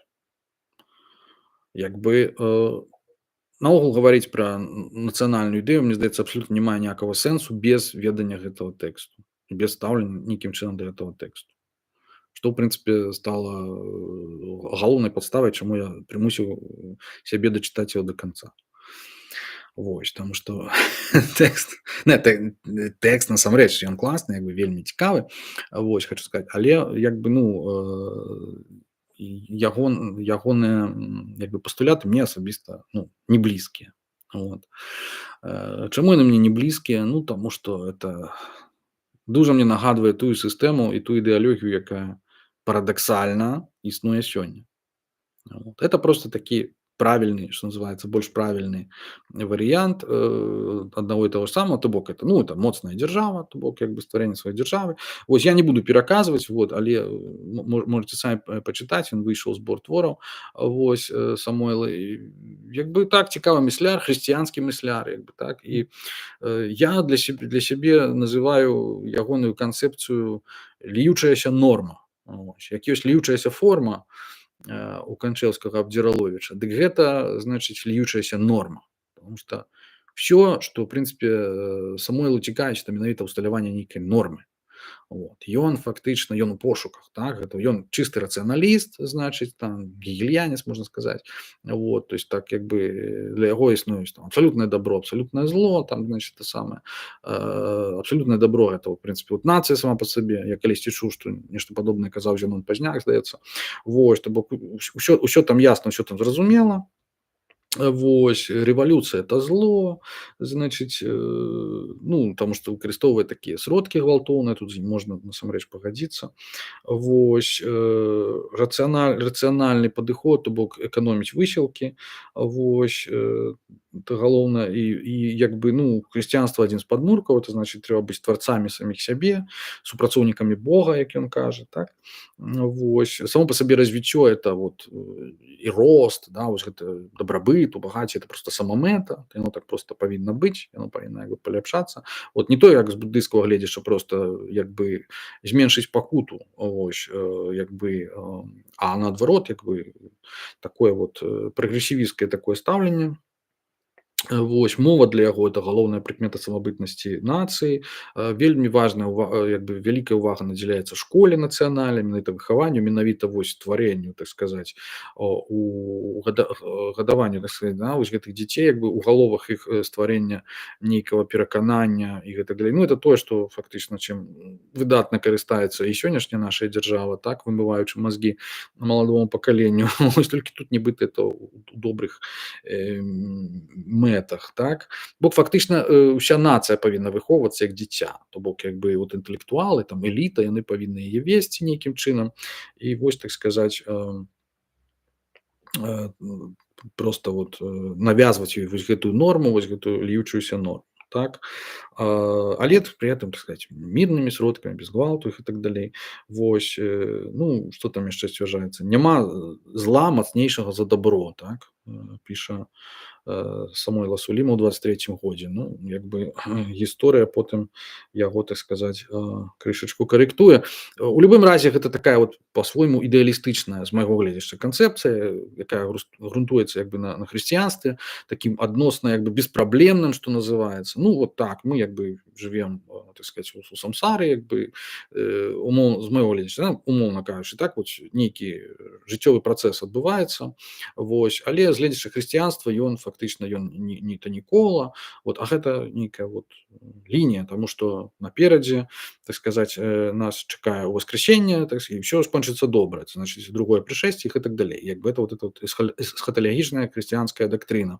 Вось, і такім чынам усе пакуты, усе ахвяры, увесь боль, яны аўтаматычна набываюць сэнс, аўтаматычна, таму што ўсе апошнія стануць першымі. Значыць, это просто вот пра гэта можна нават не думаць, просто можна пакінуць, вось Христос пра гэта паклапоціцца. Вот. А такім чынам трэба просто вот быць верным вось гэтай ідэі, да, крэдо квіа абсурдум, фармулёўка Тэртуліяна, так сказаць, і працягваць верыць у тое, што ўсё гэта мае сэнс. Вось, і значыць, што ўсё гэта як бы, што мы на баку дабра, это ўсё абсалютна дабро, што дабро мацнейшае за зло. Вось, ну, гэтак далей. Тое, што вот дзецям у казках стараюцца насамрэч прышчапіць. Не, ну, у гэтым няма, я кажу, няма нічога як бы апрыёры, ну, дзіўнага нейкага, ці это абсалютна лагічны, як бы рацыянальны такі канцэпт. Вот. Але зноў жа я кажу, для мяне ён як бы сумнеўны, вось, ён для мяне не блізкі. Сярод іншага чаму? Таму што ён сапраўды, апрача вось гэтай нормы паўсюль, вось гэтага вот, так сказаць, усталявання гэтай маралі такой, да, значыць, яно, так сказаць, прадугледжвае, што, в прынцыпе, як бы, ну, індывідуальная там пакута і ахвяра, да, это, в прынцыпе, это тое, што вот якраз трэба, в прынцыпе, грамадству, так, ад кожнага канкрэтнага яго чальца. Вот, то бок як бы, гэтая самаахвярнасць, яна, это ўжо это як бы не, можа быць, яна ўводзіцца проста ў правіла, нават у патрабаванні. То бок калі ты як бы, ну, належыш да нашага грамадства там і падзяляеш нашыя перакананні, ты павінен быць так, як мы, да, вось, не ведаю там. Христос ахвяраваў сабой дзеля нас, значыць, адпаведна, вось, а ты хто такі, каб сабой, так сказаць, не ахвяроўваць, так, у гэтым сэнсе. І як бы, ну, можна сказаць, што так, гэтая канцэпцыя, она такая вельмі традыцыйная, яна як бы працуе і як бы немагчыма, так сказаць, ну, неяк гэта асуджаць, так, ці штосьці, ні ў якім разе. А вось, тым не менш, зноў жа, ёсць проста іншыя погляды і іншыя падыходы. Значыць, адзін з гэтых іншых падыходаў, это я ўжо згадваў, так, гэта фактычна нацыянальная ідэя, сфармуляваная Канчэўскім у адвечным шляхам, так, на 2 гады раней за Самойлу ў 1921 годзе. Вот. Ну, калі у Самойла это ліючаяся норма, то у Канчэўскага это класічная ліючаяся форма. Так, што фармулюецца як бы нацыянальнае жыццё народнае, яно як бы павінна быць творчым, не павінна наадварот у ім быць ніякіх такіх нейкіх застылых проста формаў канонаў. Ну, адным словам, гэта па-свойму канцэпцыя яшчэ больш такая ідэалістычная, чым у Самойлы. Ён сам называў яе ў пэўным сэнсе анархісцкай, Канчэўскі, і разумею чаму ён у выніку, канешне, не хацеў, бо анархізм уже надта быў кантамінаваны як бы іншымі сэнсамі, вось, у той час. Гэта наадварот, гэтая канцэпцыя мне вельмі блізкая. Вось, я ў свой час бачу ў ёй нейкія такія водгукі даосізму, так, вот этого падыхода. Вось, ну і можна пры жаданні, канешне, і з будызмам у пэўным сэнсе атаясаміць некаторыя моманты. Вось, тым не менш, гэта зноў жа у пэўным сэнсе утапічная канцэпцыя. Але вельмі цікавая, на маю думку. Вось. Яшчэ одну канцэпцыю традыцыйную я хацеў бы разгледзець. Это канцэпцыя, уласцівая сучаснаму кіраўніцтву краіны, это Лукашэнку, так, і нават кніжка цэлая выйшла не так даўно пра нацыянальную ідэалогію. Я не чытаў этой брашуры, я прабегся толькі па гэтым законе, які там як бы там узаконівае штосьці дзесьці. Вось. Ну, былі пэўныя крытычныя заўвагі, ну, крытычныя. Вось, скажем так, мякка, вельмі шмат там непраўдзівага. Вось. Дакладней, як бы, ну, гэта спроба прыхарашыць неяк як бы тое, што як бы, ну, само па сабе з'яўляецца такой як бы мусовай як бы неабходнасцю, то бок як бы зрабіць добрую міну, так, пры кепскай гульні. Вось, а кажучы пра сапраўдны фундамент, падмурак гэтай канцэпцыі, я б хацеў якраз пагаварыць пра кепскую гульню. Это значыць, што насамрэч ёсць асновай вось гэтай нацыянальнай ідэі, калі так можна назваць, лукашызму. Так? Значыць, нацыянальная ідэя палягае у канцэпцыі проста вот дзяржаўнага суверэнітэта. Дзяржаўны суверэнітэт, ну, яна такая не настолькі відавочная, як бы рэч, як здаецца, да? Ну, гэтым яна для мяне асабіста набліжаецца крышачку да Самойлы, таму што там як бы дзяржава на першым месцы стаіць, вот. Але як бы гэта такая вот наступная стадыя ідэі вось гэтага дамінавання над тэрыторыяй, так? То бок дамінуе фактычна ўлада, гэта тыя, хто здольныя гэтую тэрыторыю, сваю ўладу адпаведна абараніць. А каб абараніць, да, яны павінны быць на пэўным тэхнічным узроўні валодання, так сказаць, зброяй, менавіта сродкамі абароны, так? Тэхналагічна быць, так сказаць, на вышыні для того, каб забяспечыць менавіта вось гэты кантроль над тэрыторыяй. То бок, ну, чыстая дзяржава, чысты, так сказаць, гвалт, да, можна сказаць, арганізаваны. Вот. Можна сказаць, што, умоўна кажучы, вы, напэўна, памятаеце тэорыю кастаў, варнаў, да, вот нават сёння мы ўжо пра гэта згадвалі, што значыць, э,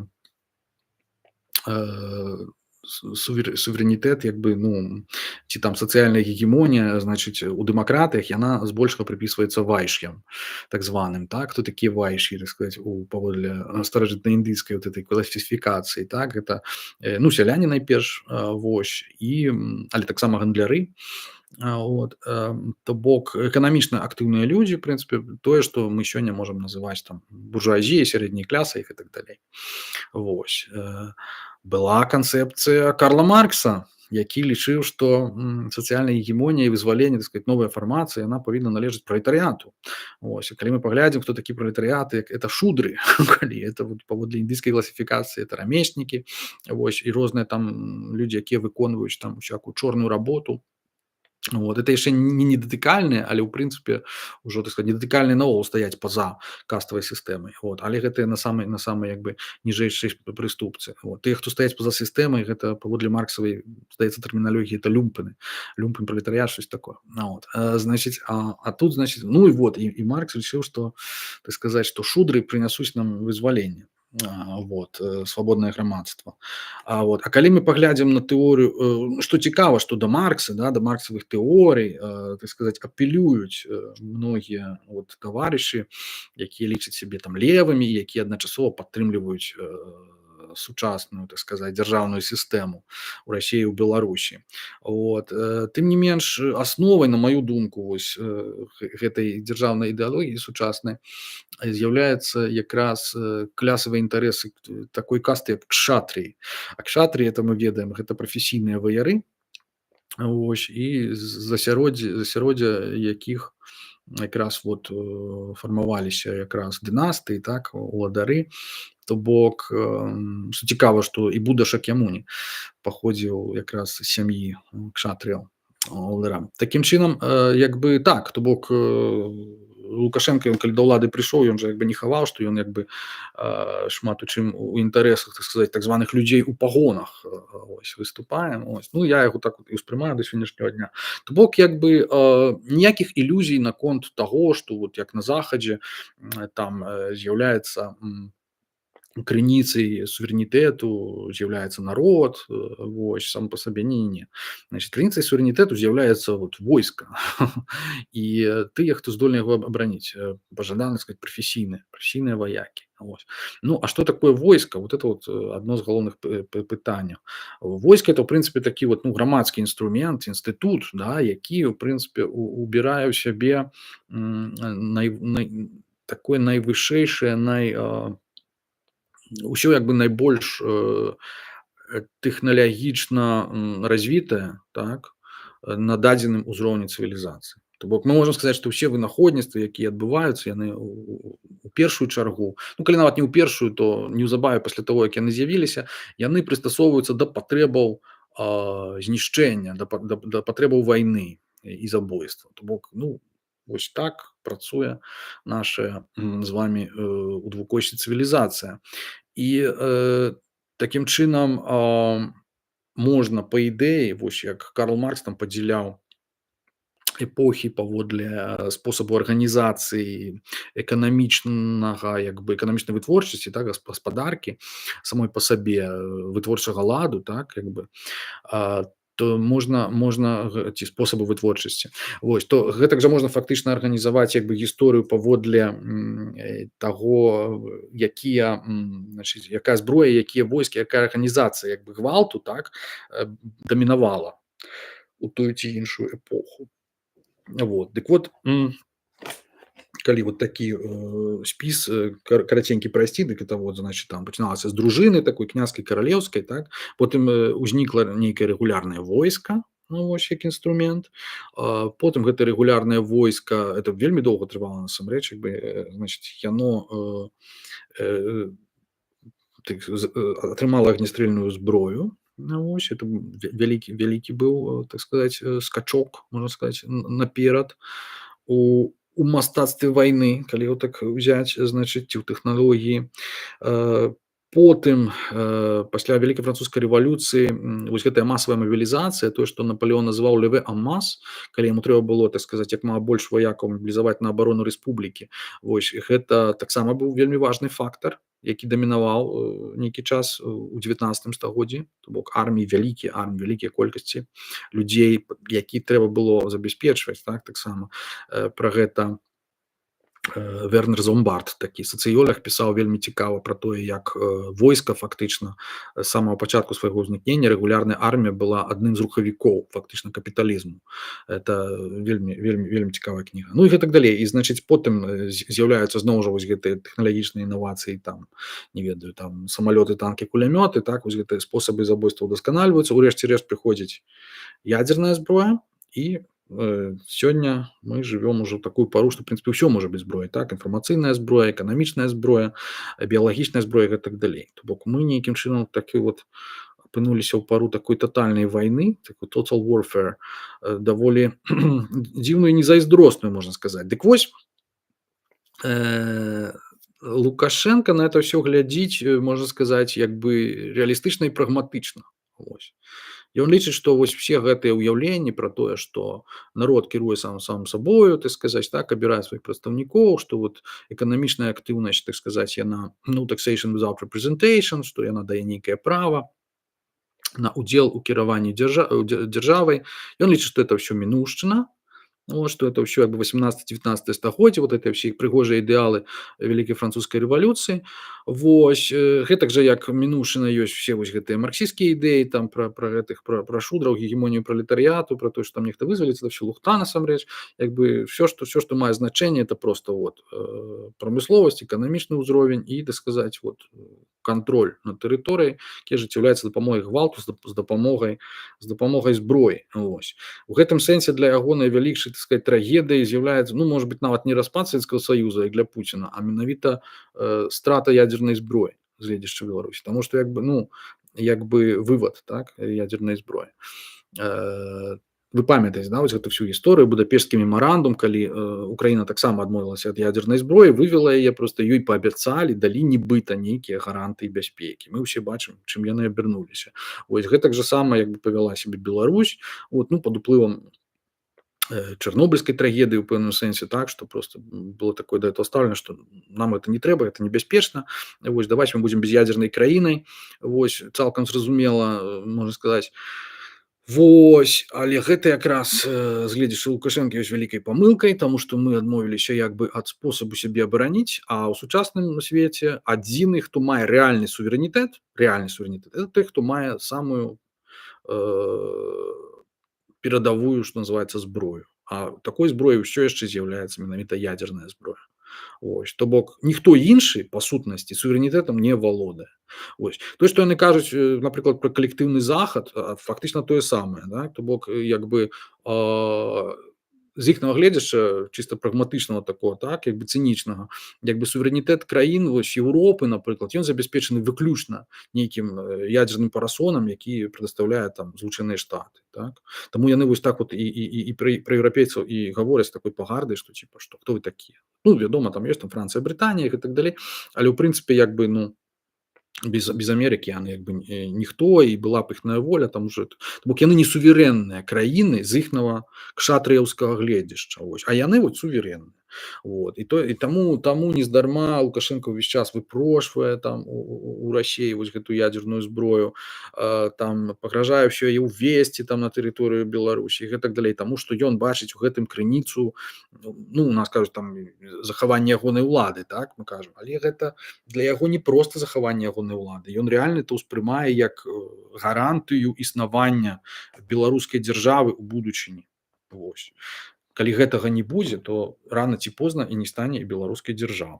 Вось такі, так сказаць, падыход. Ну, ён як бы не самы арыгінальны, былі там всякія мысляры накшталт Шаўцова, быў такі, ён таксама ён ад Чарнобыля адводзіў права беларусаў на суверэнітэт, што вот, маўляў, чарнобыльская катастрофа ядзерная, это просто вот такі досвед гістарычны, які апрача нас, беларусаў, можа быць, толькі японцы яшчэ маюць, да? Супраць якіх вы прымянілі ядзерную бомбу. То бок яна нам дае нейкія такія вот правы на адмысловае такое існаванне, вот, і гэтак далей. Ну, адным словам, Адным словам, вось гэты вот, дзяржаўны суверэнітэт, ён сыходзіць якраз вот з гэтых прагматычных уяваў. І, ну, як бы, з гэтым можна не пагаджацца, але трэба разумець, якой логікай гэта кіруецца. Вось. То бок, як бы, з гледзячы Лукашэнкі, калі, як бы, ну, фактычна, Беларусь, знаходзіцца пад ядзерным парасонам Расеі, можна так сказаць, то, ў прынцыпе, няма розніцы, хто б там не кіраваў, ён всё равно будзе прарасейскім. Вот. То бок, як бы гэта адпавядае, на пэўным узроўні это ўспрымаецца, што вот да, ну так Беларусь заўсёды там з Расеяй, мы беларусы з братняю Русю, вот. Але прагматычны сэнс гэтага менавіта такі, што на выпадак, я не ведаю, там, не дай бог, там ядзернай вайны, менавіта, так сказаць, Расея трымае Беларусь пад гэтым парасонам, вот, і, як бы, ніякага іншага сэнсу фактычна ў гэтым няма. Вот. У гэтай уяве. А, я не ведаю, як бы, што тут можна яшчэ дадаць, як бы, да. Э, То бок, як бы, зноў жа, ніякіх ілюзій там пра дэмакратыю, у прынцыпе, няма і не будзе.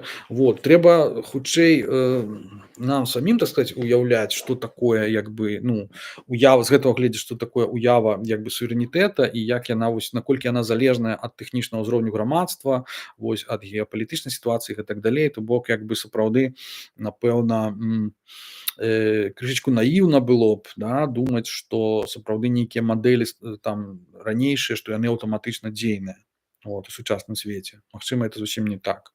Мы бачым, наколькі гэта ўсё памянялася, так, наколькі ідзе это вот геапалітычнае супрацьстаянне. То бок, трэба карэгаваць, я думаю, свае ўявы ў пэўным сэнсе пра гэта. Вот. Я, як альтэрнатыўную канцэпцыю да вот этой канцэпцыі дзяржаўнага суверэнітэта, якая проста вот ніякай фактычна ўвагі не звяртае, да, на простага грамадзяніна, я ў свой час калісьці прапанаваў такую, ці прапаную, можна сказаць, канцэпцыю недзяржаўнага суверэнітэта. То бок, ці бездзяржаўнага суверэнітэта, калі проста, як бы, існуе пэўная там нацыя, да, нацыя без дзяржавы, умоўна кажучы, так. Это яшчэ ў 2003 годзе я калісьці напісаў такі артыкул, вось, які называўся «Культура і тэрыторыя». Вось, мяне цікавіў заўсёды феномен габрэйскай дыяспары. І вот фактычна, як бы, я сабе ўяўляў, што можа настаць такая сітуацыя, так, калі сапраўды Беларусь як краіна, як бы, яна страціць суверэнітэт, нейкае сваё самастойнае існаванне той ці іншай форме, вось, але гэта не падстава для таго, каб беларуская культура сама па сабе знікла. Вось, яна можа існаваць далей і той жа дыяспары, так, вось, як на працягу тысячагоддзяў існавала гебрайская культура, вось, дзякуючы юдаізму, у тым ліку, рэлігійнай адметнасці гебраяў і гэтак далей. То бок, сёння ўжо фактычна праз вот колькі там 20 гадоў пасля таго, як я гэты артыкул калісьці напісаў, сёння ўжо гавораць сапраўды пра дыгітальную Беларусь, так, на новым узроўні тэхналагічным, так, што нам не абавязкова быць прывязанымі да нейкай тэрыторыі канкрэтна. Вось. Гэтая нацыянальная ідэя, якую мы маем, яна можа быць, як бы, ад гэтага, як бы, і незалежная тэарэтычна. Мы проста можа быць носьбітамі нейкай культуры, знаходзячыся недзе там у віртуальнай прасторы, так, умоўна кажучы, карыстаючыся адной і той жа аплікацыяй. Вось, маючы аплікацыю, там, Беларусь, мы проста вот да яе прыналежым, так. Ну, гэта, канешне, крышачку утапічна, вось, я не зусім, як бы, згодны да канца, але у сітуацыі людзей, якія апынуліся, ну, там, за мяжой, так, не па ўласнай волі у дыяспары, то бок, гэта можа быць у пэўным сэнсе, як бы, і выйсцем, так, прынамсі, такім, ну, не выйсцем, а такім, як бы, крышачку як лекам, як сродкам ад таго, што вот мы все-таки не можем вернуться ў краіну для того, каб ажыццяўляць вось гэтую ўладу, так, дэмакратычным спосабам, вось, каб в пэўным сэнсе вярнуць сабе эту краіну, так, і вот ажыццяўляць гэтую самую дамінацыю, так. Вось, то бок, як альтэрнатыўны варыянт, як такое суцяшэнне, можа быць сапраўды і нейкая такая віртуальная краіна альбо недзяржаўны, зноў жа, суверэнітэт, як я яго называю. Але гэта, зноў жа, гэта на правах гіпотэзы. Я, так сказаць, не Не думаю, што гэта сапраўднае такое выйсце. Для кагосьці это, в прынцыпе, можа быць і так, да? То есть як бы наогул нельга недаацэньваць значэння віртуальнай рэчаіснасці, сацыяльных сетак і наогул тэхналогій. Як бы вось я пра гэта вот зараз спрабую казаць. Так, ну і вось і засталася нам яшчэ з вамі яшчэ адна апошняя шпаргалка. Вот это была 4. Упс, такая классная. Рукотворная, можна сказаць. Засталася яшчэ адна шпаргалка, фактычна пра тое, вот якой бы ўсё-такі я сам за сябе хацеў бы бачыць гэтую нацыянальную ідэю. Вот зараз вам раскажу. М, Цудоўны чаёк. М, Вельмі цёплы. Так, але я ўжо, я думаю, вас канкрэтна стаміў, таму трэба паціху заканчваць. Скажу адразу, што ну вот з гэтых гістарычных варыянтаў беларускай нацыянальнай ідэі, пра якія я казаў, для мяне самымі блізкімі і такімі, напэўна, асноўнымі з'яўляюцца менавіта купалавы варыянты, якія ён сфармуляваў адразу, в прынцыпе, пасля расійскай рэвалюцыі, так, 1907-1908 годах. І гэта яны вядомы абсалютна ўсім. Гэта вось усім вядомыя нашы вершы. Верш «А хто там ідзе» 1907 года і верш «Не быць скотам» 1908 года. Я бачу вось у гэтых двух вершах такія вось ну падмуркі фактычна беларускай нацыянальнай ідэі, нават у двух, так сказаць, варыянтах, у дзвюх іпастасях, да, як бы вы ведаеце, гаворка, значыць, вялася пра этнічны нацыяналізм і пра грамадзянскі нацыяналізм. Это была адна з такіх вось тэмаў улюбёных у часопісе «Архе», вось пасля яго ўзнікнення. Дык вот я думаю, што якраз гэтыя два вершы яны адпавядаюць, так, гэтаму. Таму што «А хто там ідзе» з ягоным заклікам людзьмі звацца, вось, гэта якраз і ёсць заклік да этнічнага нацыяналізму. Вось. А хто там ідзе беларусы, так, менавіта. Тым часам як «Не быць скотам» гэта праграма якраз грамадзянскага так званага нацыяналізма, так, як бы праграма мінімум. Калі людзьмі звацца это праграма максімум, можна сказаць, то «Не быць скотам» праграма мінімум. Вось. То бок это адказ на пытанне не кім быць уласна, а як быць, да? Як быць беларусам. І вось гэта якраз менавіта гэтая формула «Не быць скотам» для мяне асабіста, ну як для будыста у тым ліку, з'яўляецца, напэўна, ну як бы такой найлепшай формулай беларускай нацыянальнай ідэі, вось, гістарычна, так.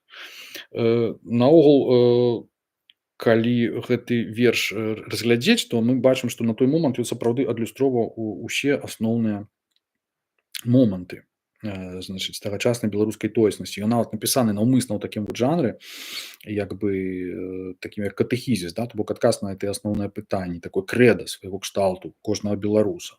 Вот, менавіта «Не быць скотам». Таму што як бы «Хто там ідзе» это такой палымяны, такі вот эмацыйны вельмі жах. А вось тут это всё вельмі як бы рацыянальна, так.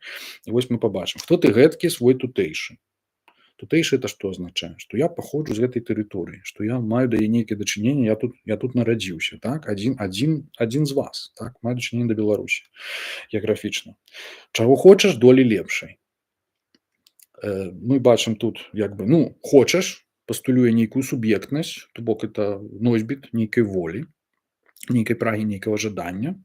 Вось раз, а лепшая доля это вот як бы ну доля, это зноў жа это вера ў тую прэдэстынацыю, пра якую я казаў, што ёсць права на нейкую будучыню. Вось, а лепшае гэта якраз што прагрэс, то бок паляпшэнне, да, што мы верым, што як бы гэта будзе нейкі лепей, чым будзе лепей, чым было раней. Вось. Зноў жа, з гледзяшча будызму прагрэс это мінімалізацыя пакуты. Вось. Што мы вот цярпелі, але мы будзем старацца рабіць так, каб як мага меней шкоды чыніць сабе і іншым, так. Ёсць рознае, так, разуменне гэтага.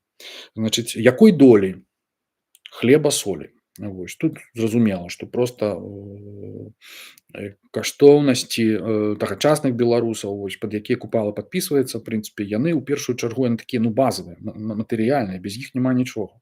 То бок калі людзі як бы, ну, не маюць чаго есці, то расказваць ім пра нейкія там вялікія ідэалы не мае асаблівага сэнсу.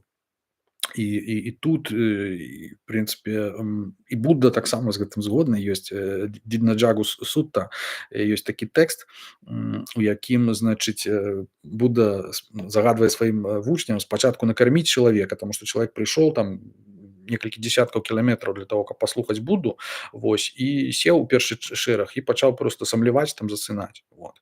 А Будда ўжо пачынаў прамаўляць. І тады ён сказаў, што типа давайте пачакаем. Вось спачатку мы яго накормім, вось, а потым я змагу сказаць сваю казань. Вот.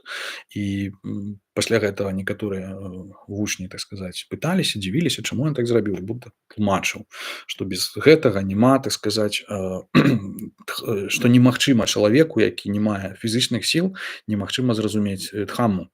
Вось такім чынам эта сутра з'яўляецца адной з асноваў сацыяльнага вучэння буддызму. Вось, так і тут. Ідём далей. То бок, якой долі хлеба солі, а што болей зямлі волі. Во. Зямлі можам па-рознаму глядзець, як права на прыватную ўласнасць, як на нейкі як бы такі мінімум падмурак існавання, так дастатковыя сродкі. Можам так і ўспрымаць зямлі як, ну, як сваёй краіны, в прынцыпе. То бок на нейкую палітычную суб'ектнасць замах, так, як бы замахванне, да, то бок прэтэнзія. Вось і адпаведна воля, так, воля як свабода менавіта гэтага эканамічнага суб'екта, вось, які мае права на тое, каб удзельнічаць у кіраванні гэтай самай зямлёй, гэтай краінай, гэтай дзяржавы. Вось, то бок дэмакратызм і роўнасць, да, мне здаецца, што вось тут прамаўляе. Вот. Потым працягваецца, так, дзе нарадзіўся ў сваёй вёсцы. Вось. Ну, мы можам сказаць, што вёска называецца сваёй. Это што значыць? Ну, прыналежнасць як бы эмацыйная і ўсё, але перадусім гэта тое, што беларусы сацыяльны склад нацыі, паводле свайго сацыяльнага складу на пачатку 20 стагоддзя беларусы былі пераважна сялянскай нацыяй, так, это ўсім вядома і прынцыпе і не аспрэчваецца. То бок даволі такі важны складнік тоеснасці беларусаў тагачасных. Дзе хрысціўся пры дарожцы. Значыць, это вельмі вельмі цікавы радок. То бок спачатку ідзе хрысціўся, то бок факт што ён хрысціўся, як бы это самае, ён належыць да заходняй цывілізацыі, да хрысціянскай, так? Але хрысціўся ён, атрымліваецца, пры дарожцы, як бы, ну так, пры дарожцы часам стаяць як бы вось гэтыя крыжы, так, але все-таки хрысцяць у царкве, як бы, ці ў касцёле. Вот. То бок тут такі крышку, такі хрысціянска-паганскі, мне здаецца, падыход, такой крышачку такого вальнадумства ёсць у гэтым, вот, дзе хрысціўся пры дарожцы, што, маўляў, ну дзе хрысці? Пры дарожцы. То бок як бы ну, як бы вельмі арганічна натуральна ўсё, да, такое вельмі такое беларускае. Вось. Не так, як у Самойла, што там проста вот, хрысціянства і ўсё, і па-за гэтым нічога няма, да? Па-іншаму. Вот. І працяг, да, чым асвенчан кроўю потам. Вось тут якраз адказ на, так сказаць, вось гэтыя, можа быць, прэтэнзіі, што як бы хрышчэнне адбываецца не з гары, так сказаць, не святарамі, не брахманамі, не царквой касцёлам, а менавіта вось знізу самім ладам народнага жыцця, да, вось гэтым кроўю потам, значыць, працай, так сказаць. Ну, фактычна, вот, калі гэты радок разабраць, то мы там вот убачым усе гэтыя тры касты, умоўна кажучы, так, значыць, асвенчана кроўю і потам, да, асвенчаны это брахманы, кроўю это ваяры, а потам это якраз вайшы, як бы, працаўнікі, так, і шудры разам з імі. Вот. Ну і нарэшце заканчваецца верш: кім быць хочаш, не быць скотам. То бок ён не адказвае на пытанне, кім хочаш быць, а замест этого адказвае, кім не хоча быць, ці кім хоча не быць. Даволі таксама такі цікавы паварот, як быццам ён не ведае, да, кім хоча быць. Вот. Насамрэч, я думаю, што ён вельмі добра ведае, і як бы І ў гэтым не быць скотам, у гэтым вялікая логіка ёсць, таму што як бы калі мы усвядомім, што ну уявім сабе тагачаснае аграрнае грамадства, так і беларускае ў прыватнасці і уявім сабе, якую вялікую ролю у гэтым эканамічным ладзе адыгравала менавіта жывёла, худоба, так, скот. То бок гэта былі нейкія выканаўцы падпарадкаваныя, так сказаць, гаспадарам, так, якія гадаваліся і як бы вобраз не толькі купалаўскі, але і іншых паэтаў беларускіх, Гаруна, здаецца, і як бы не толькі, то бок як бы у Богдановича там цёмны сляпы там быццам крот, але мы знойдзем менавіта параўнанняў дастаткова менавіта з сельскагаспадарчай жывёлай. Бо сельскагаспадарчая жывёла, якая сапраўды на сабе цягнула вось гэты цяжар тагачаснай як бы эканомікі сялянскай, так вось, і якая ў прынцыпе мела жыццё, ну у пэўным сэнсе яшчэ цяжэйшае за сваіх гаспадароў, да? Вось і гэтыя гаспадары бачылі у сабе менавіта іх, так, вось гэтая алегорыя, да, што яны адносяцца як бы паны над імі гэтак жа сама як бы іх выкарыстоўваюць, так, для свайго дабрабыту, гэтак жа як сяляне выкарыстоўваюць тую ж самую жывёлу. І фактычна жывёла яна што? Яна не мае, так, яна не можа ніяк, яна не можа сама сябе абараніць, ось, не мае ніякіх фактычна правоў. Як сёння мы кажам пра правы жывёлы, на той момант это было абсалютна нерэальна. Вось, то бок яна сапраўды як бы яна інструмент. Яна як нешта, што проста прылада, што выкарыстоўваюць, што не мае уласнай як бы суб'ектнасці, так, не мае уласнай волі, свабоды, вось такім чынам падпарадкаваная абсалютна гэтаму. І вось жаданне беларуса вось у гэтым купалаўскім крэда, яно якраз не быць пазбаўленым волі, пазбаўленым мовы, пазбаўленым, так сказаць, уласнай суб'ектнасці, не быць вот такім менавіта скотам, так, у гэтым сэнсе.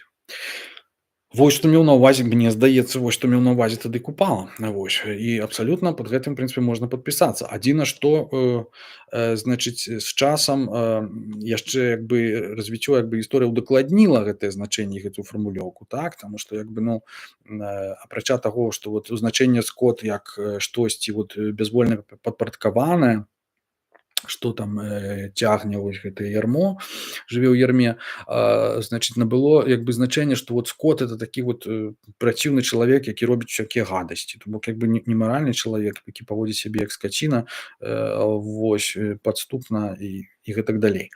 Вось, то бок яшчэ і ў гэтым сэнсе як бы сёння ўжо можна это разумець, да? То бок як бы не быць падлюкам, так, вось, у дачыненні да астатніх. Калі мы возьмем вось гэтыя дзве формулы, так, як бы не быць скотам і людзьмі звацца, то ў прынцыпе зноў жа вось гэты падмурак, гэта праграма мінімум не быць скотам, яна як бы это такі першы крок, да? То бок ты спачатку усвядоміш, што ты не скот, як бы. І потым крок нумар 2 это ўжо ты захочаш людзьмі звацца, а там уже чалавекам звацца. А на гэтым ужо ўзроўні ты ўжо прынцыпе як бы сам вызначаеш, што это такое. Тут ужо прынцыпе ты як бы вызначаеш сваю прыналежнасць там да нацыі і гэтак далей, то бок ўжо твая фантазія, што называецца, падключаецца. Вось, і ты ўжо спецыфічна па-чалавечы вызначаеш сваё месца ў свеце, гэтую тоеснасць. І такім чынам як бы зноў жа гэта набліжае цябе да ілюзій. Я хочу сказаць, адказна заявіць, што ілюзія можа быць таксама і пазітыўная, можа мець прагрэсіўны сэнс, то бок нейкая візія, нейкая утопія і так далей, вось нейкая мара, бачанне, вось, але ну яна таксама мае негатыўнае значэнне, што это вельмі часта самападман. Вось, і буддызм ён якраз падкрэслівае менавіта гэты аспект самападмана. Вось, то бок трэба асцярожна з ілюзіямі абыходзіцца, з ілюзіямі, асабліва з ідэалогіямі і так далей. Таму як бы гэтая аснова мне бліжэйшая, вось менавіта гэты першы крок, як перадумова, не быць скотам, ведаць як бы кім ты быць ці чым ты быць не хочаш на дадзены момант, так, перад тым яшчэ як зрабіць гэты крок нумар 2 і вызначаць сябе нейкім такім як бы ўжо узнёслым там спосабам, што я там беларус, што я там еўрапеец, што я там яшчэ хтосьці.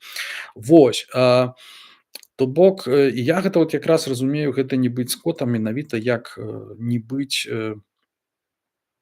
проста вот гадам, да, не быць паскудай, што называецца. Не рабіць подласцяў, людзям. І, можна сказаць, што, на жаль, на вялікі жаль, не ўсе, напэўна, людзі падзяляюць гэтае разуменне, да, што ёсць проста вот беларусы, мне такое адчуванне, ось, якія жывуць там у той сістэме. Ну, яны паўсюль ёсць, але асабліва вот у сучаснай сітуацыі, яны як бы з аднаго боку як бы, ну, думаюць, што можна людзьмі звацца і пры гэтым быць скотам. Так? То бок як бы это значыць, што вельмі шмат такіх прыкладаў было, я так думаю, і ў двадцатым годзе, і потым, што як бы з аднаго боку можна быць там як бы уціхара там трымаць, дулю, там фігу ў кішэні і, так сказаць, думаць усё правільна, як ведаць, што адбываецца. А з другого боку можна вот, выконваць загады нейкія там злачынныя, хадзіць на працу там штодня, рабіць там, ну, вы же понимаете, всё як все, так сказаць, дурыць галаву там іншым людзям. Карацей, што называецца, не жыць у праўдзе, так, як сказаў бы Вацлаў Гавел. І такім чынам, як бы мне здаецца, што это вот адна з вялікіх праблем. Вот, што мы не разумеем да канца сэнсу вось менавіта гэтага купалаўскага закліку, менавіта не быць скотам. Менавіта таму нам варта яго актуалізаваць у якасці нацыянальнай як бы ідэі. Перш чым людзьмі звацца, трэба ўсё-таки быць як бы менавіта людзьмі, менавіта сумленнымі. Вось, а потым ужо вырашаць, як вы хочаце звацца. Вот, гэта выплывае як бы это не маё нейкае там маралітэ, это просто выплывае з таго сэнсу тэксту, які я прачытаў, так я яго разумею.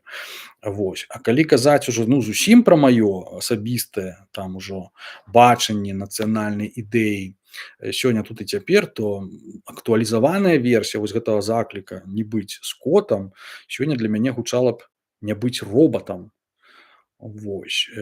Чаму? Менавіта таму, што, сёння якраз вот, чым быў скот і жывёла ў сельскай гаспадарцы на пачатку 20 стагоддзя, то тое самае, ў прынцыпе, сёння пачынае адыгрываць тую ж самую ролю ў эканоміцы, адыграваць тэхніка і штучны інтэлект, всё вось гэта, так што мы называем. І гэта тыя новыя інструменты, тыя новыя слугі, якія, ну, пакуль яшчэ не маюць уласнай як бы суб'ектнасці, уласнай волі, але якія мы прывыклі, што яны, так сказать, нам служаць і што мы іх як бы выкарыстоўваем. Вось гэтыя ўсе робаты. Ну, дарэчы, само слово прыдуманае, Ёзефам Чапкам, братам Карла Чапыка, значыць, якраз на пачатку 20 стагоддзя ад слова робота. А робота гэта, па-чэшску это прыгон, фактычна, то бок прымусовая цяжкая праца, катарга, штосьці ў гэтым духу. Вось, і такім чынам, так, вось гэтыя робаты, вось гэтыя нашы новыя сучасныя прыгонныя, так, мы, так сказаць, прывыклі, што яны нам служаць. Дык вось наша ж задача, перш чым людзьмі звацца, это якраз не быць робатам, не быць прыгонным, не быць інструментам чыёйсьці волі, так. Это значыць, менавіта, быць як бы менавіта это і ёсць быць чалавекам, так. То бок, раней там з усякага трансгуманізма, да, які это ўсё там разглядае ў пазітыўных вельмі такіх колерах, вось, то варта, ў прынцыпе, мне здаецца, вярнуцца менавіта да чалавечай нейкай сутнасці, вось, да будаўскай сутнасці, калі заўгодна, вось, у нас. І такім чынам, як бы, каб, сапраўды, беларус быў беларусам, так, то бок чалавек чалавекам і як бы, а не толькі думаць пра тое, каму, так сказаць, краіна это там належыць, да, вот, Беларусь, беларусам Беларусь, таксама можна сказаць.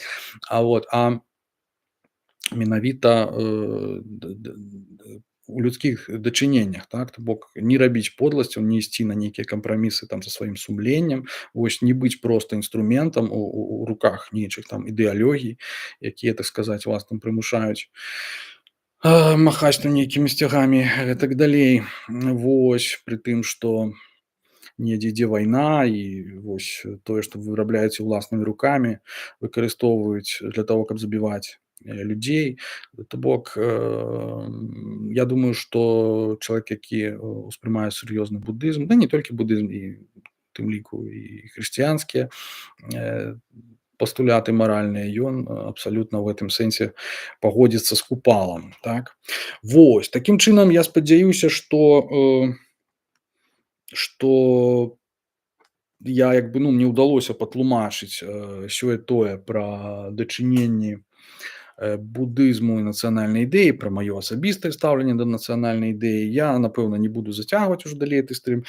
Відавочна, я, напэўна, нешта забыўся сказаць з таго, што падрыхтаваў, але ў прынцыпе агулам, я думаю, карціна ясная. Вось хацеў падзякаваць тым, хто гэта слухаў, глядзеў і хто яшчэ будзе слухаць і глядзець. Для мяне было важна гэта запісаць на відэо і пакінуць. Спадзяюся, што якасць будзе такая, што можна будзе глядзець і слухаць. Вот таксама раю подписывайтеся на суполку Будаharма па-беларуску у фейсбуку і ў тэлеграме. Вось там знойдзеце інфармацыю пра тое, як беларускія буддысты дзе і калі медытуюць звычайна па нядзелях. Вот то бок заходзьце, это таксама даволі карысна.